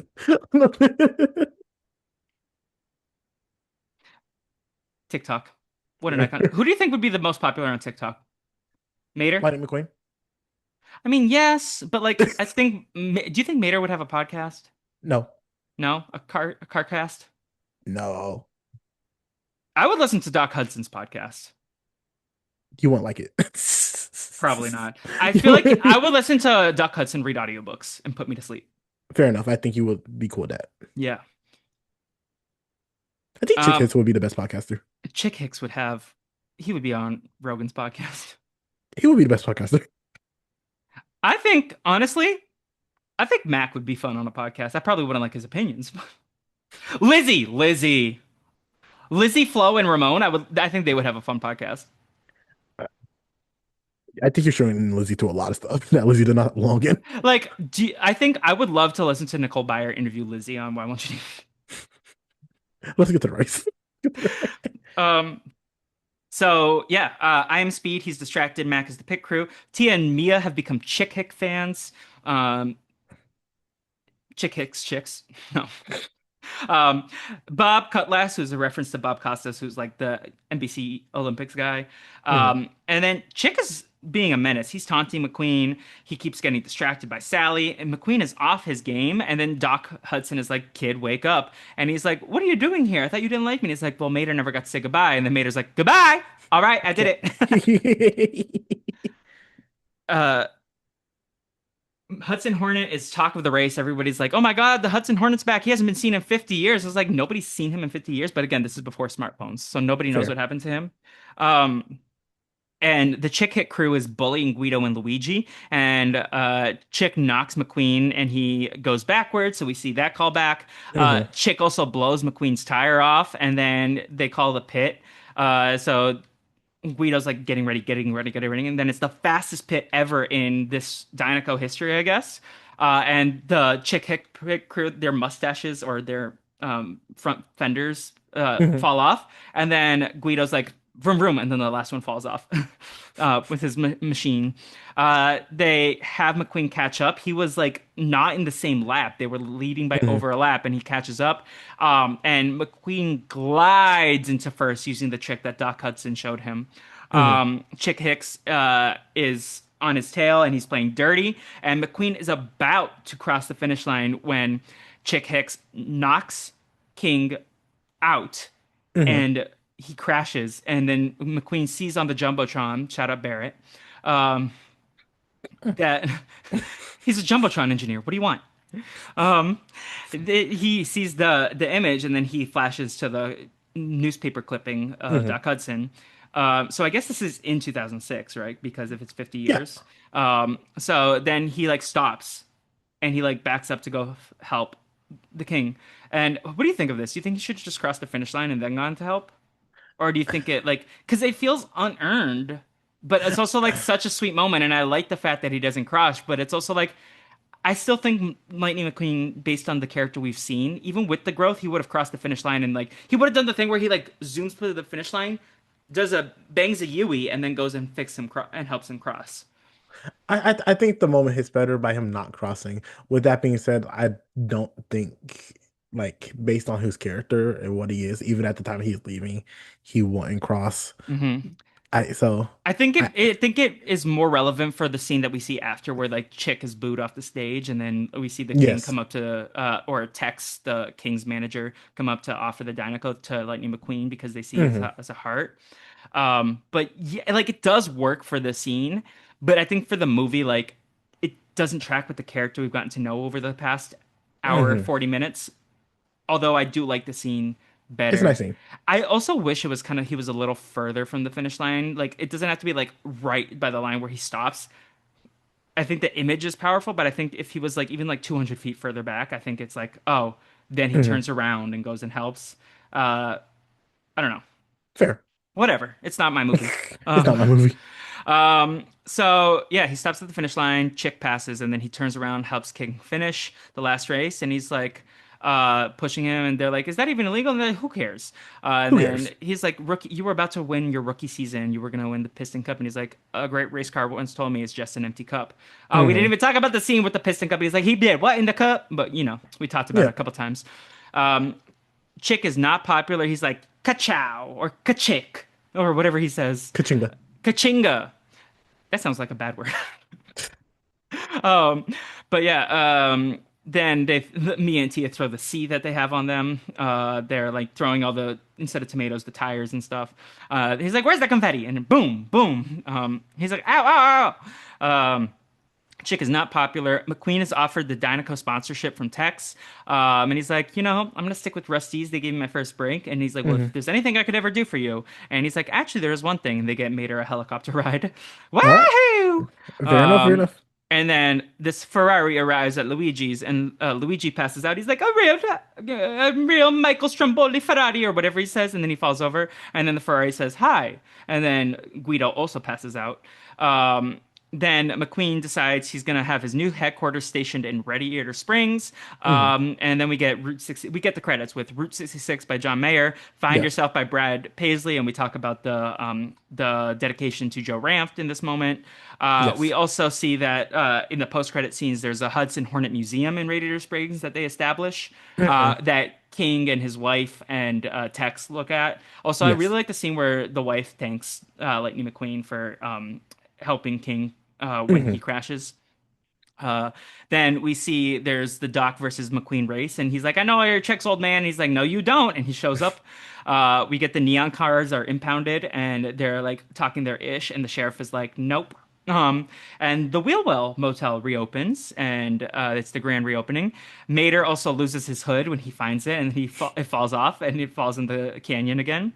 And then we also go to the drive-in, and we see Toy Car Story with an appearance by Tom Hanks and Tim Allen as Woody and Buzz Cars.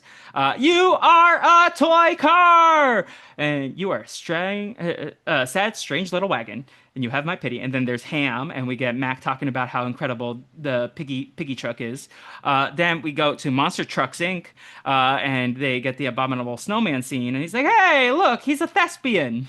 And then they get Bug's Life, and then they find out your favorite character shows up, PT Flea, and he's like, "Oh, they're just recycling the same actor. This is just a cash cow." Hmm. And like the meta jokes. Yeah. And then we get the dedication to Joe Ranft with Wheezy, with Lenny, and with Heimlich. Hmm. And then yeah, uh, we didn't get and then we get the post credit scene with Minnie and Van with the bug, and that's Yes. it. That's it. Um, like we talked about in the pre-show, "Behind the Clouds" by Brad Paisley is on the soundtrack for the movie, but I don't know when it showed up in the movie. And we talked about Shaboom. So we're going to talk about a couple different songs that we have here in our Yes. segments, but anything else you want to talk about in terms of like Cars the movie? A fun movie. I enjoyed it. I I think it was a lot. A lot. I enjoyed it too. I enjoyed it Yeah, I too, enjoyed it a lot. and my ratings might reflect otherwise, but we'll talk about it. Yeah, it was a lot of fun. I think because we're talking about it, I have to be honest about it. Colin, but 9 times out of 10 while watching this movie, I'm turning my brain off and having fun. Yeah, and like I'll watch this again with my kids someday. And yeah, it's just like it's a good movie. It's not a great movie for me.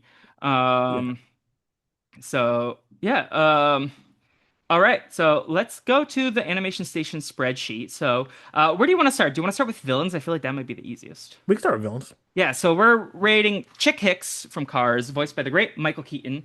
Uh, who's your favorite Batman? Have I ever asked you this? Like Batman actor? Christian Bale, Robert Pattinson. My favorite that I used to say at my old job was my favorite is Will Arnett from the Lego Batman movie. Uh, That's but fun. I like Michael Keaton's second movie especially a lot, and I love the Robert Pattinson one. Robert Pattinson is probably my favorite actor right now.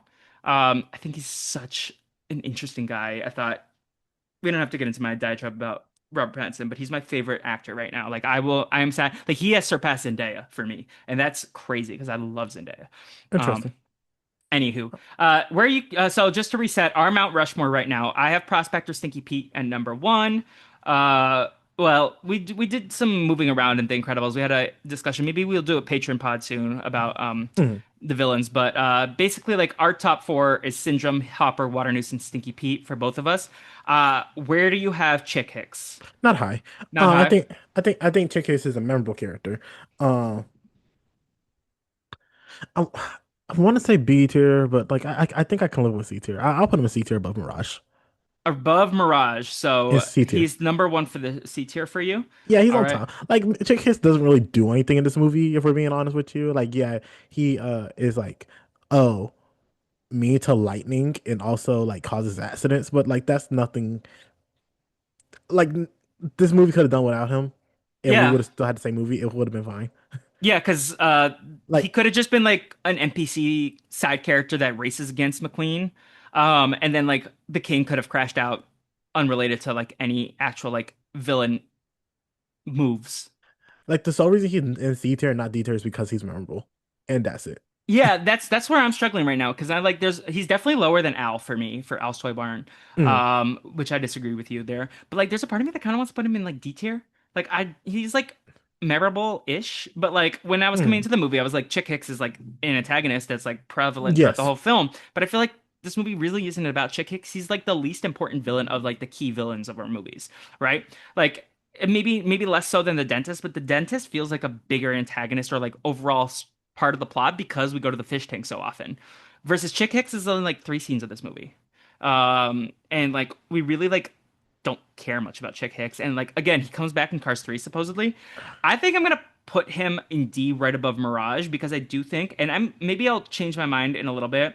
I think we definitely should talk offline about maybe doing uh uh pod to figure out our villain soon because the syndrome stuff is still on my like it's making my ass itch because I don't I don't know what to do with it because I'm like he's so deplorable but he's not my favorite villain because I think the other ones are more fun but he's also such a memorable villain and also like probably the most evil because he's the one who kills the most people but for now I'll put Chick Hicks in D subject to change he was either a low C he's like a C minus or a D plus if that makes sense. I don't like him at top of C tier. I'm just looking at him like I don't like him there. Yeah, I mean, do you think he's more memorable than Al? Like for me, Yes, Al is so much more memorable than Chick Hicks. put him below the dentist, above Al. Okay, okay. Yes. See, it's crazy for me because I know this movie is like your Toy Story 2, where I would watch Toy Story 2 all the time, but you would watch this on loop. But for me, like it's crazy that you put Chick Hicks above Al for me. Like, but yeah, Al's not really a villain. He does a bad thing, but like he's not really a villain. I mean, is Chick Hicks really a villain? I mean, he does something That's nasty. He does a that's my bad thing point. also. Chick Hicks also does a bad thing. Like I feel like the most villainous of these Like I people, think my entire C like tier, Mirage, the dentist, Chase hits Al, are they really a villain? Mirage is Not really, but they do bad things. Mirage is like a collaborator of crime. Like she's like definitely That's why she's the top. yeah.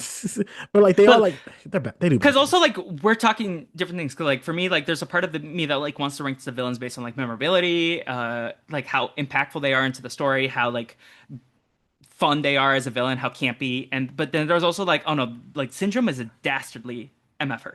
Like he Yes, is evil, evil, evil. yes. Water Noose is evil. Hopper Noose is Hopper Hopper Noose. news. That's the hashtag for the episode, Hopper Noose. Hopper is evil, but then like Stinky Pete, he's like kind of like mean. Mhm, Like he's not as like on that tier, but he's like so memorable and core to like Pixar villains for me. Like, but mhm. Randall, Slimy, Sid is memorable. But yeah, we'll talk Yeah. more about villains soon. We'll talk about um Ratatouille also soon. But do you want to do what do you want to do next? MVPs or songs? Let's do MVP since there's like a lot of songs. Yeah. Okay. So I have in my notes who I want to give certain points to. Where do you want to start? Do you want to start with the PT flea bag of dust, or do you want to start with the positives? We can do Fleabag on us. Okay. Do you want to go first, or shall I? You go first. I need to decide. All right. This might be. I believe this is a first. I'm giving our protagonist the PT flea bag of dust. I think Lightning McQueen is such a dickhead, and he doesn't deserve the kindness that all these amazing cars in Radiator Springs gave him. Hmm. I think Doc Hudson, again, the only one without amnesia, and even at the end, he's like, mm-mm, no. He he is such an asshole, and I think like throughout the whole movie, like he is the least likable protagonist we've had so far, and I think he needs Mhm. to be punished accordingly. So he is getting my PT Fleet bag of dust. I think that's fair. I think one of us had to do it. I think that's fair. That's not where I'm going to go, but I think that's a valid. I think if I had to give him second place, I think he would probably get it. Okay, who is getting yours? I don't know what the like the four cars who like put Mac to sleep Oh, and okay, then try to play with Mac and then like try to take him off the rock, knock him off the road. I okay. think that they're just bad people. They're just bad. Like I don't like Hold there's hold up. Michael Keaton's in Minions. I just found out based on his Wikipedia page. Sorry, go on. cool. Like I I don't think there's like inherently like unlikable characters here for me. I don't I think Lightning McQueen is unlikable because he's our protagonist. Um Chase Hicks is annoying because that's like the role they gave him, but like they just suck. I like them as vehicles, like they look cool, but they were just like being rude for no reason. Okay, so I'm gonna call them the Neon Street Racers. Okay, that's cool. The Neon Street Racers. Because if I put street racers, which they're referred to in the Wikipedia page, I will be like, who? Neon street racers. Neon Street Okay. Racers. AJ. So they're getting your PT Flea bag of dust. Yes. I thought you were gonna go Chick Hicks, and I was like, yeah, he is an asshole. He literally injures the king, but I He feel like is, but like Lightning McQueen sucks. here's my thing. And here's my thing. I'm not a racing person. I'm not X, Y, and Z. Like, is this within the legal bounds? Like, is what Mhm. he's doing, is that kosher? Is that cool? And if it's kosher, then it's like, well, you consented to being in a physical sport. So harms may happen, whether you think it's outrageous or not. As long as he was doing it within the rules, then like that's what you consented to. If it was outside the rules, then like okay, you can't do that. I'm a text my NASCAR and F1 girly Anjali Balakrishna Mhm. and get her takes on it. Fair enough. See if that's in the rules. I feel like you can't like impact other cars, but if you crash out because of like other cars trying to like box Mhm. you in, I feel like that's different. But like if you're actively like sideswiping and like hitting another car, that's probably illegal. But again, we're not F1 boys. And I get you like not a football person, but like holding and that's not you're not allowed to hold, but you get a flag for it, but that's still like within the rules. Like you expect that to happen. Like that will happen in games. I feel like Uh, my sports of interest are probably like the B tier sports. Like I would love to get into volleyball or AJ's face. Wow. Okay. no. I mean soccer. I like soccer, basketball, volleyball. Like of the big four, basketball and baseball are more of my preferred. Football Mhm. is like C tier for me. Tennis, I could get into tennis. Gymnastics is so cool. You know who's a big gymnastics girly? Who? Latanya. I can Yeah, see shout that. out Latanya. Shout out Latanya Tanya. will not be joining us on this project because she refuses to watch Pixar movies unless she's watching with her nephews and she hasn't seen a ton. But maybe one day we can get her on the pod to talk about Oh, animated movies. Hope you're that's doing well, sweet. Latanya. So yeah, also I had something else that I wanted to mention, but I forgot my point. So let's go into the Luxo lamp spotlight or the Luxo Bala comedy. Where do you want to go next? Um, let's go with Spotlight because you're not gonna like my answer. You're gonna give it to Lightning McQueen. No, No? Okay. Phew. Who are you no. gonna give it to? I'm gonna give mine to. Let me find his name. Oh, you're gonna give it to like some random C tier character like Mac. The King. Oh, the Triple king. H. I like the king. I'm giving it to the King. The king. We Yeah, love it. I think the King is like very level headed. Like he's like you like brush it off as a joke, like the King calling him Lightning McQueen stupid, but like the King was like giving you like genuine good advice. Like he was like trying to hype up Lightning McQueen and try to teach him like some rules, and like Lightning didn't accept it, so he was being stupid. But like is like the King is like such a level-headed person, like a level-headed, especially for someone at the King's level. Like he's called the legend, like Mhm. for a reason. Like he's the Dynaco guy. He's the face of like the sport, and like he's still such a level-headed person. And like McQueen and Chicks are not like the King's a good person. Like I think you would want that. Yeah. I like the king as a shout. Like Mm, I'm gonna get into both of my Luxo points right now because I had in my notes between um Doc Hudson and Guido, assuming you were gonna give it to one of them, and because you didn't, I was gonna mm. give the other to like Luigi or Mater. So I'm gonna give Luigi. Are we?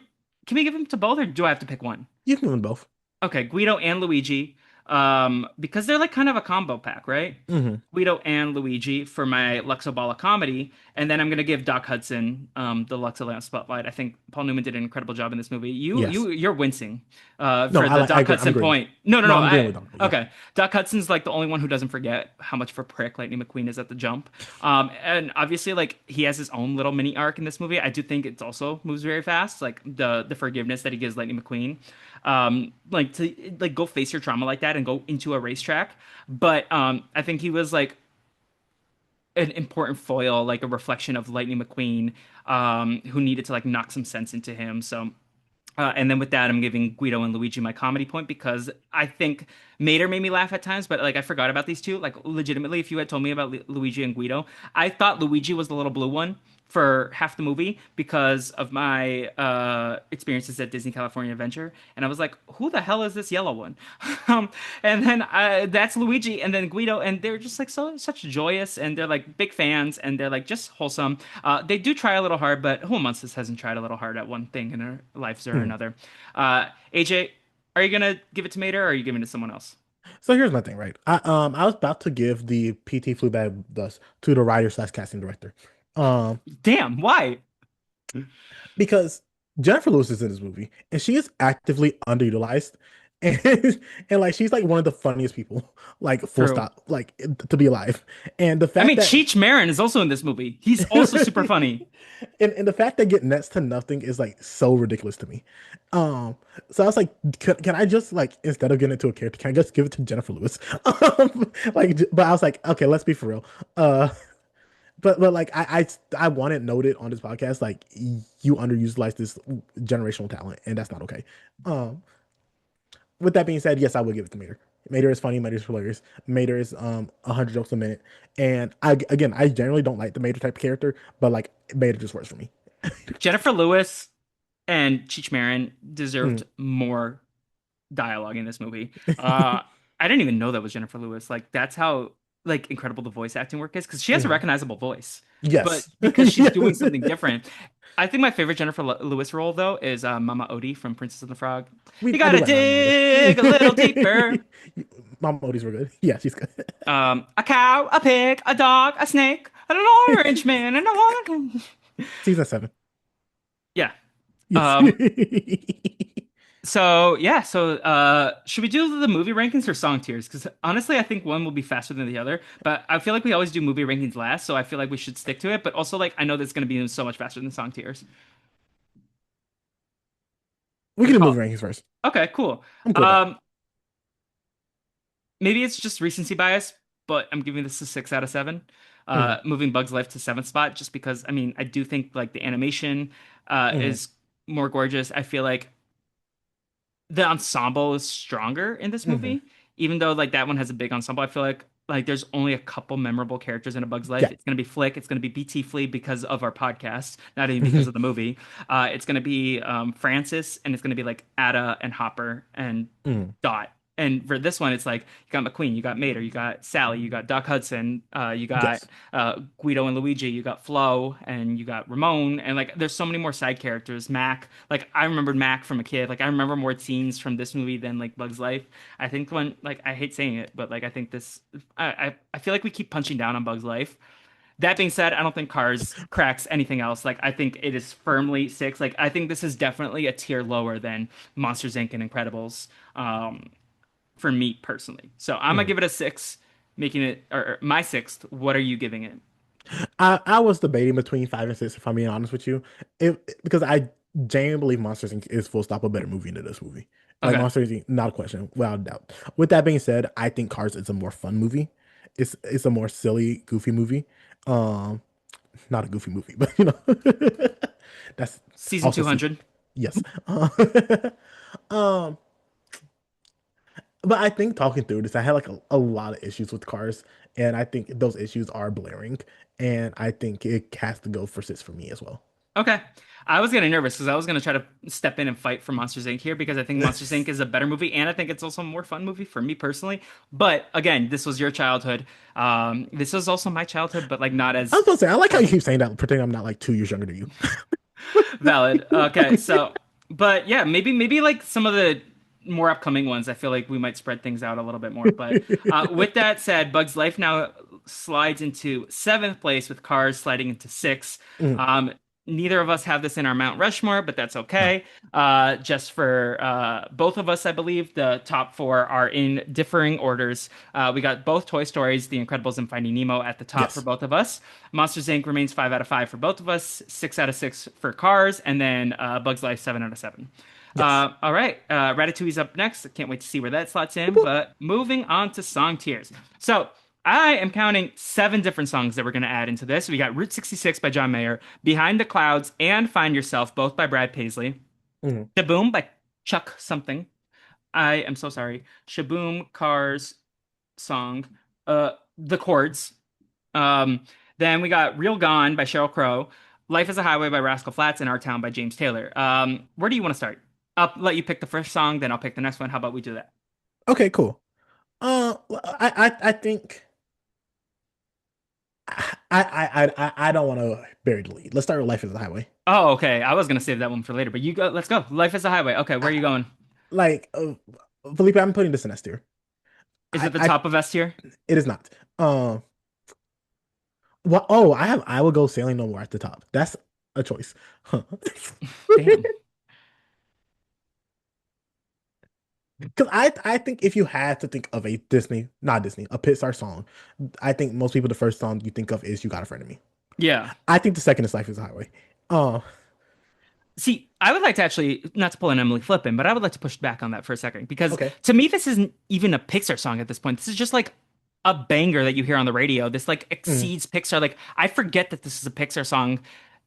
I associate it with Cars, of course, because it's in the soundtrack, but like, yes. I feel like this is like has exceeded like a Disney track. This is like its own radio hit, if that makes Mm, sense. Like I don't even associate this with the Disney Pixar empire, even though it clearly was redone. The Tom Cochran version was redone for this movie, which also kind of a banger as well, if you ever listen to that version.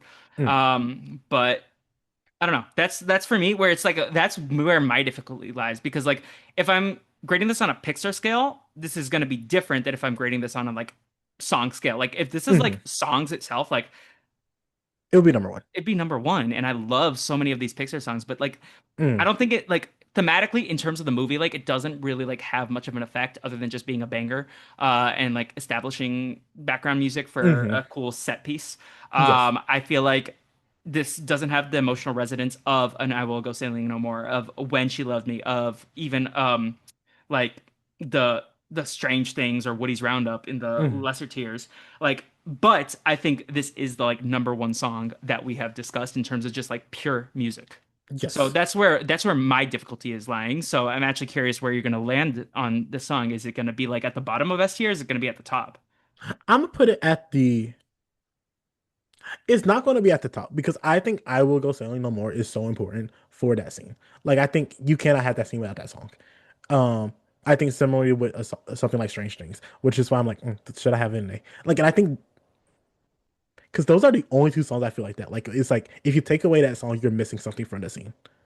With Yeah. that being said, the fact that this is just an establishing shot, you need the song in the scene where it's at it. Yeah. um, but I think similarly with "You Got a Friend in Me," like you don't need "You Got a Friend in Me," but it's like because of what it is, like you need a song in the establishing scene. So I'll put it above or below "You Got a Friend in Me," above or below "You Got a Friend in Me," But in the above or ST? below. It's an S tier. Above or below. I'll put it above "You Got a Friend in Me." Okay. Life is a Highway is above You Got a Friend of Me. Now, this is where I'm gonna differ from you because, again, like if this is just a pure song ranking, this is number one. But because the S tier for me has emotional resonance for the scenes that they're included in, and like for me, like you might disagree with this, but You've Got a Friend in Me, I think, especially in Toy Story 2, when Buzz goes down the vent and Woody sits on the scotch tape and watches the You've Got a Friend in Me song and reflects and like chips off the paint over the coat of Andy's name. Mm, I think that like resonates. I feel like Strange Things has more relevant is more relevant to the scene that it's in than this scene. mm, Like, there's a part of me that wants to put this even below Woody's Roundup, but I don't think I can do that. I don't think I am able to do that. That being said, we're basically looking at the A tier because of like it is solely boosted because of the legacy of the song and the soundtrack. I think I'm gonna put this in A tier under Strange Things Okay, I'm because cool with I this. think you can do the scene without the song. Like that, this is about to be a thing, a point I'm about to make against this song being high. Because So, again, this song has no Route 66. relevancy Switch Route 66 with Life is a Highway. for you. No. I'm talking about in the movie. Switch it. Yes, I think Route 66 if that was the song, and then Life is the Highway is the credit song. Yeah, But again, like this could have been a credit song. So like yeah. the only reason it's this high is because of the cultural footprint it has on Mm, like pop culture. Like this is a song that people like know, and like I think at this point it goes beyond it's like Cars. Like I yes. forget it's part of the Cars soundtrack when Mm, I'm just like living life, breathe fair air. enough. I know somehow we're gonna get there. Be so what? Sorry, iCarly jumped out. You're good. All right, so we settled that, and like Life is a Highway, transparently, in terms of like the relevancy it has to the movie, put it by D tier. It is solely raised because of the impact. Okay. Like it has no relevancy in this movie besides like I don't know. You don't need this song to like you could take the song out of the movie, but because it's a banger, I go hard. Let's you mentioned it. Let's go Route 66 next. Okay. Hmm.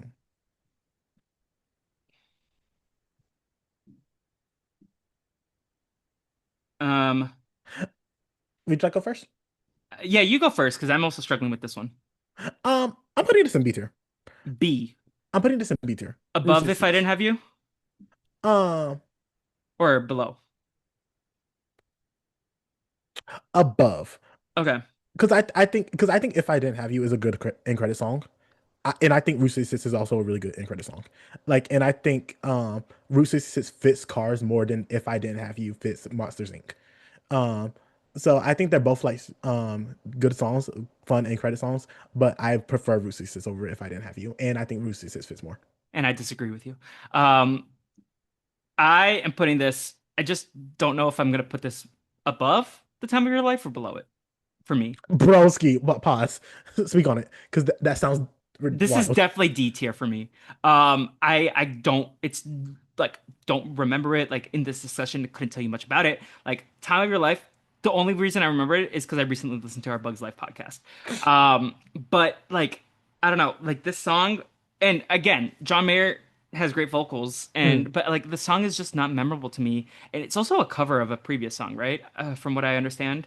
Um, I think I don't know. This is just like not the most memorable for me. Maybe if it was included in like we discussed, if the Route 66 song was above what happens in Life as a Highway and Life as a Highway was a credit song, maybe our feelings would be different. But I don't know. Like for me, I think the time of your life is more memorable to me than Route 66. So I'm gonna put this at the bottom of my ranking so far, but it is not F tier at the moment. Like if you ask me when we talk about Cars 2 to discuss this song, I'd be like, huh? That's interesting. I think this is the second most memorable song Oh, of I the disagree fully. seven. Like I think like first song I think is Life of the Highway. Second song I think is Route 66. En route 66. Like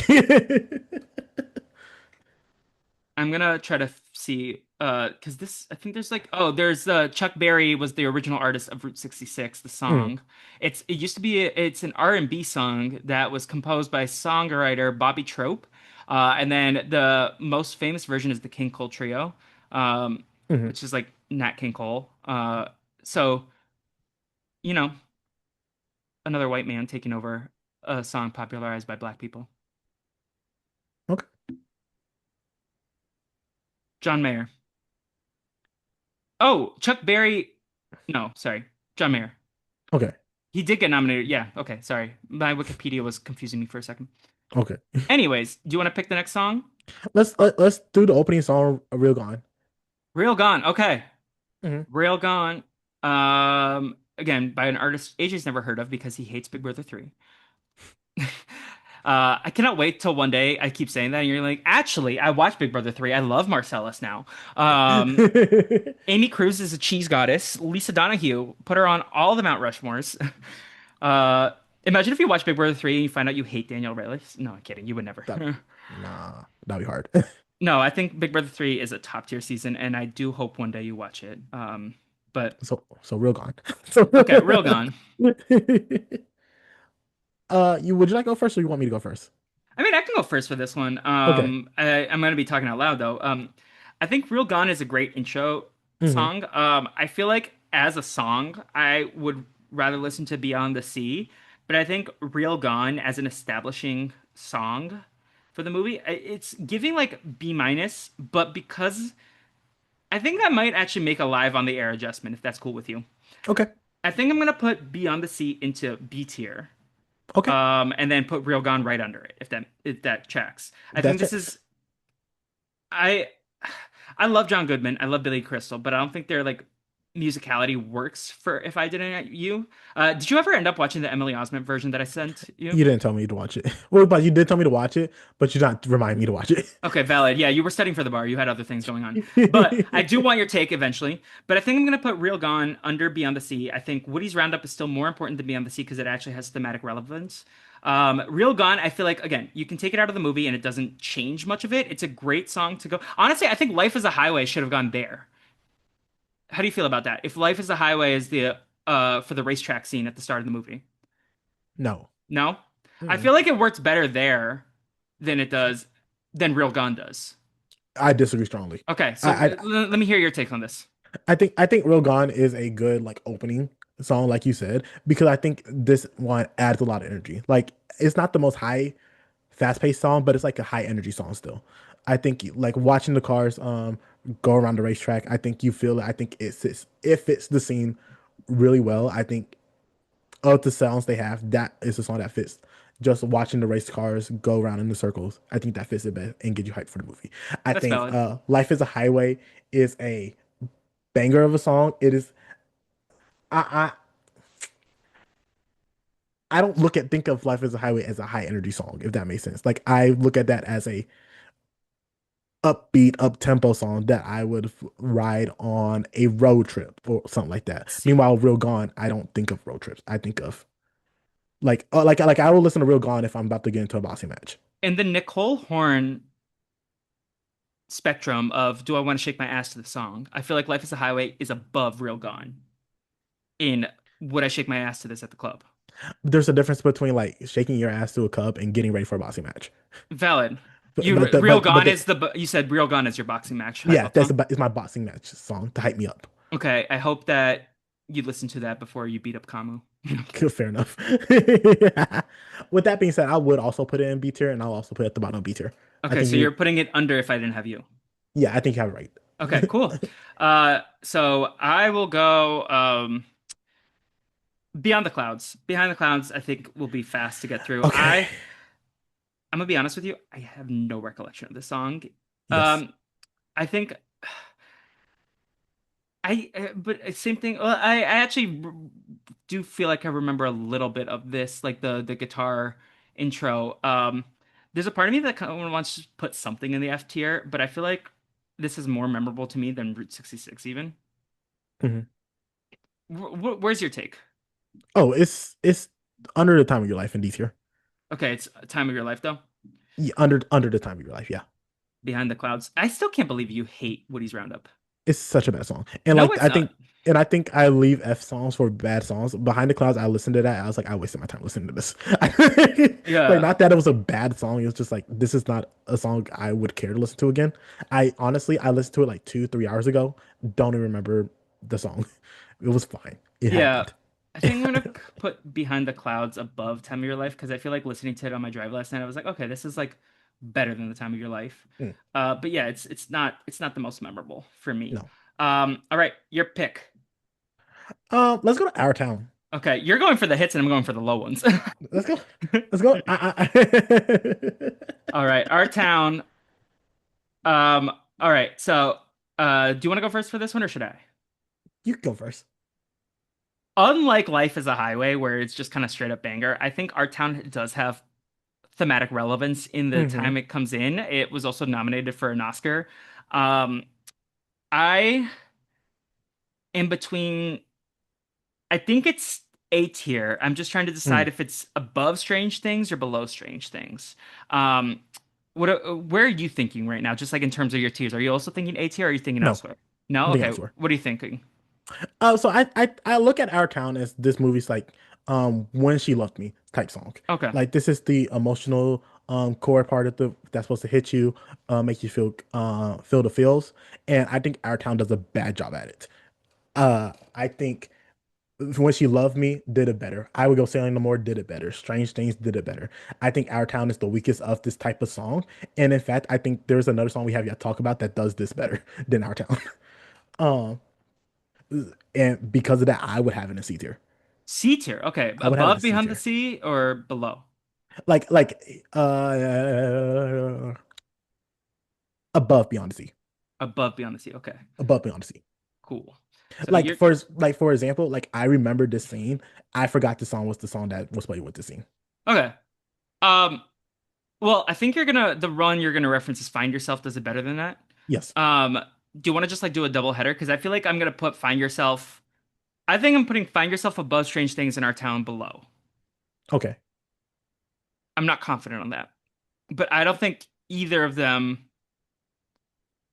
just given the fact that Find Yourself is such as it's the end credit song, I don't think I want to put it in S tier. I think because all three of these songs like have more relevance. I think I'm gonna put Find Yourself above Strange Things. But Strange Things is such I think yeah, I'm gonna put Find Yourself above Strange Things, and then I Mm. put Our Town under, if that makes sense. Okay. I can see what you I mean. do think Our Town is better than you're giving it credit for, but I also respect your incorrect opinion. You are so much nicer than me, Felipe. You're like, you have a wrong opinion, but I respect it. I was like, no, your opinion is wrong. So where are you putting Find Yourself? I think,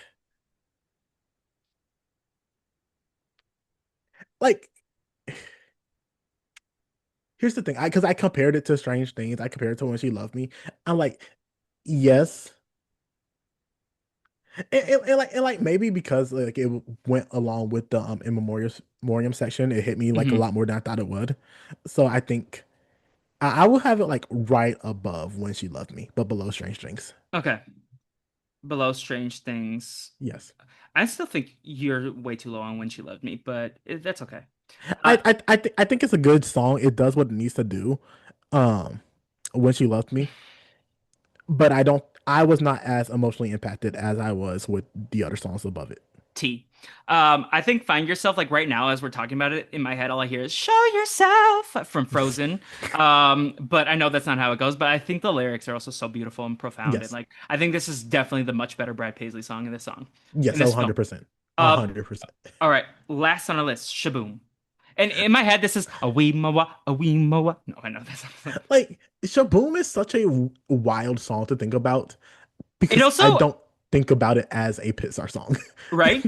It Like, it's also like if you were to say the name of the song was Shaboom, I'm like, huh? Because it feels like such like a mellow vibe song, but like Shaboom is like Shaboom is like what I think of. But yeah, this one's difficult for me because I do think it's like a cute little cruising song for the scene, yes. but like you said, it doesn't like have the Pixar feel in Yes. it. So with that said, I think I'm gonna put it for me personally. I think I'm gonna put it below if I didn't have you, but in the C tier because I do like the song. Hmm. And I can remember it more than the ones in the D tier. Like the D tier is kind of like unmemorable to me, Yes, I agree. I agree. D tier is unmemorable to me. I do have F tier as songs I do not like. which is wild. And I do like the song. I think I'm gonna have it up higher than you have it. I'm looking at B tier Okay. because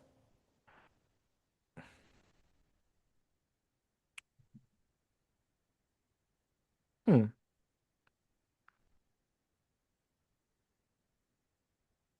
what is If I Didn't Have You?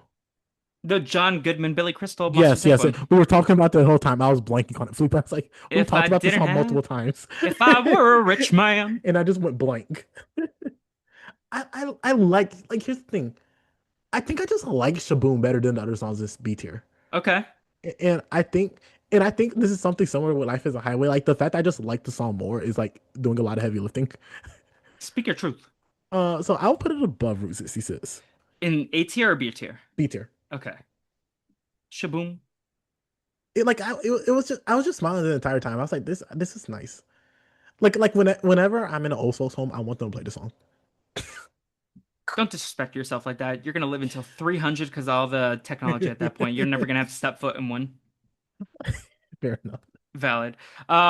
All right, yeah. So with that said, we got some shakeups in the rankings. We added 7 new songs to there. I It's feel like the last like, 15 I, minutes were all just songs. did we double the number of songs in this one movie alone? Possibly, It yeah. feels Because like it.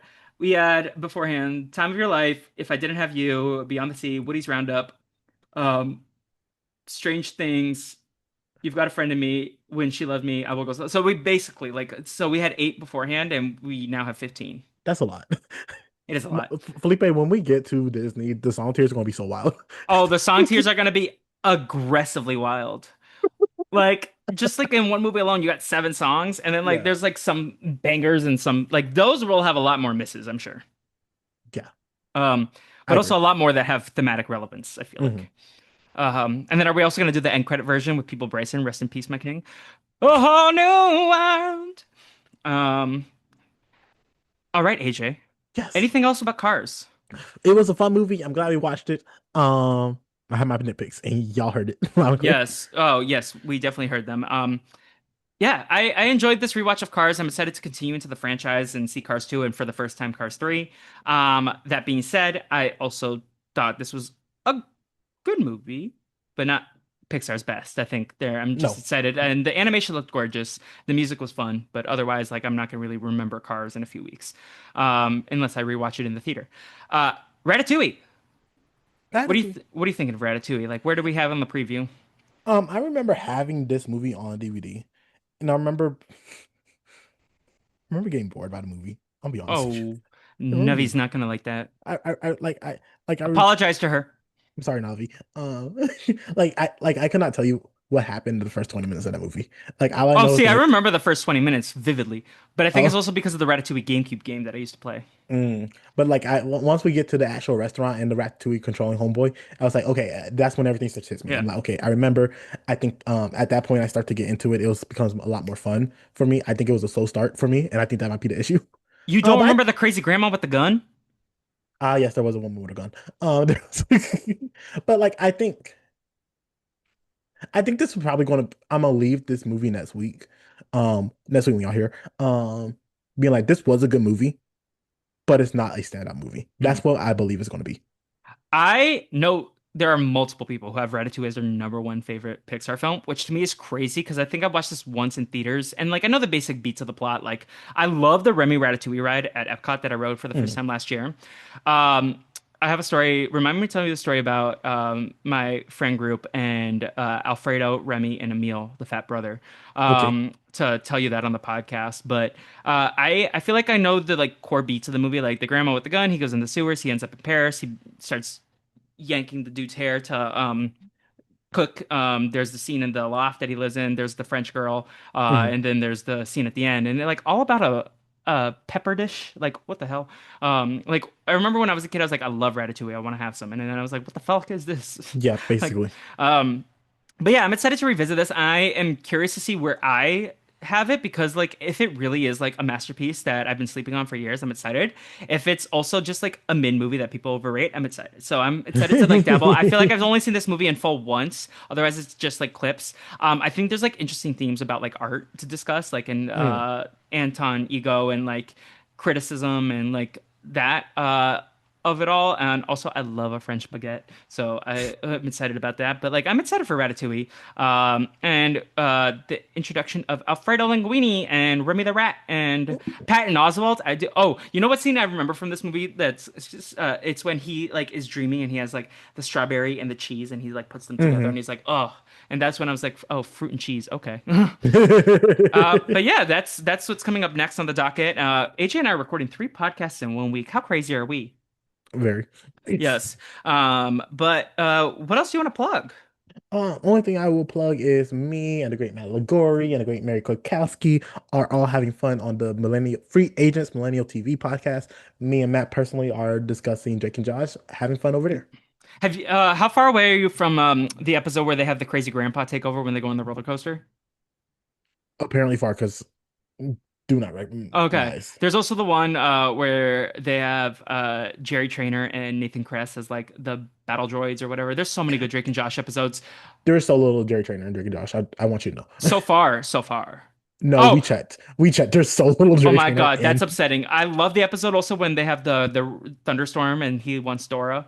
Um, but Jerry Trainer is an icon. We love him. I think we have more fingers than episodes Jerry Trainer's in.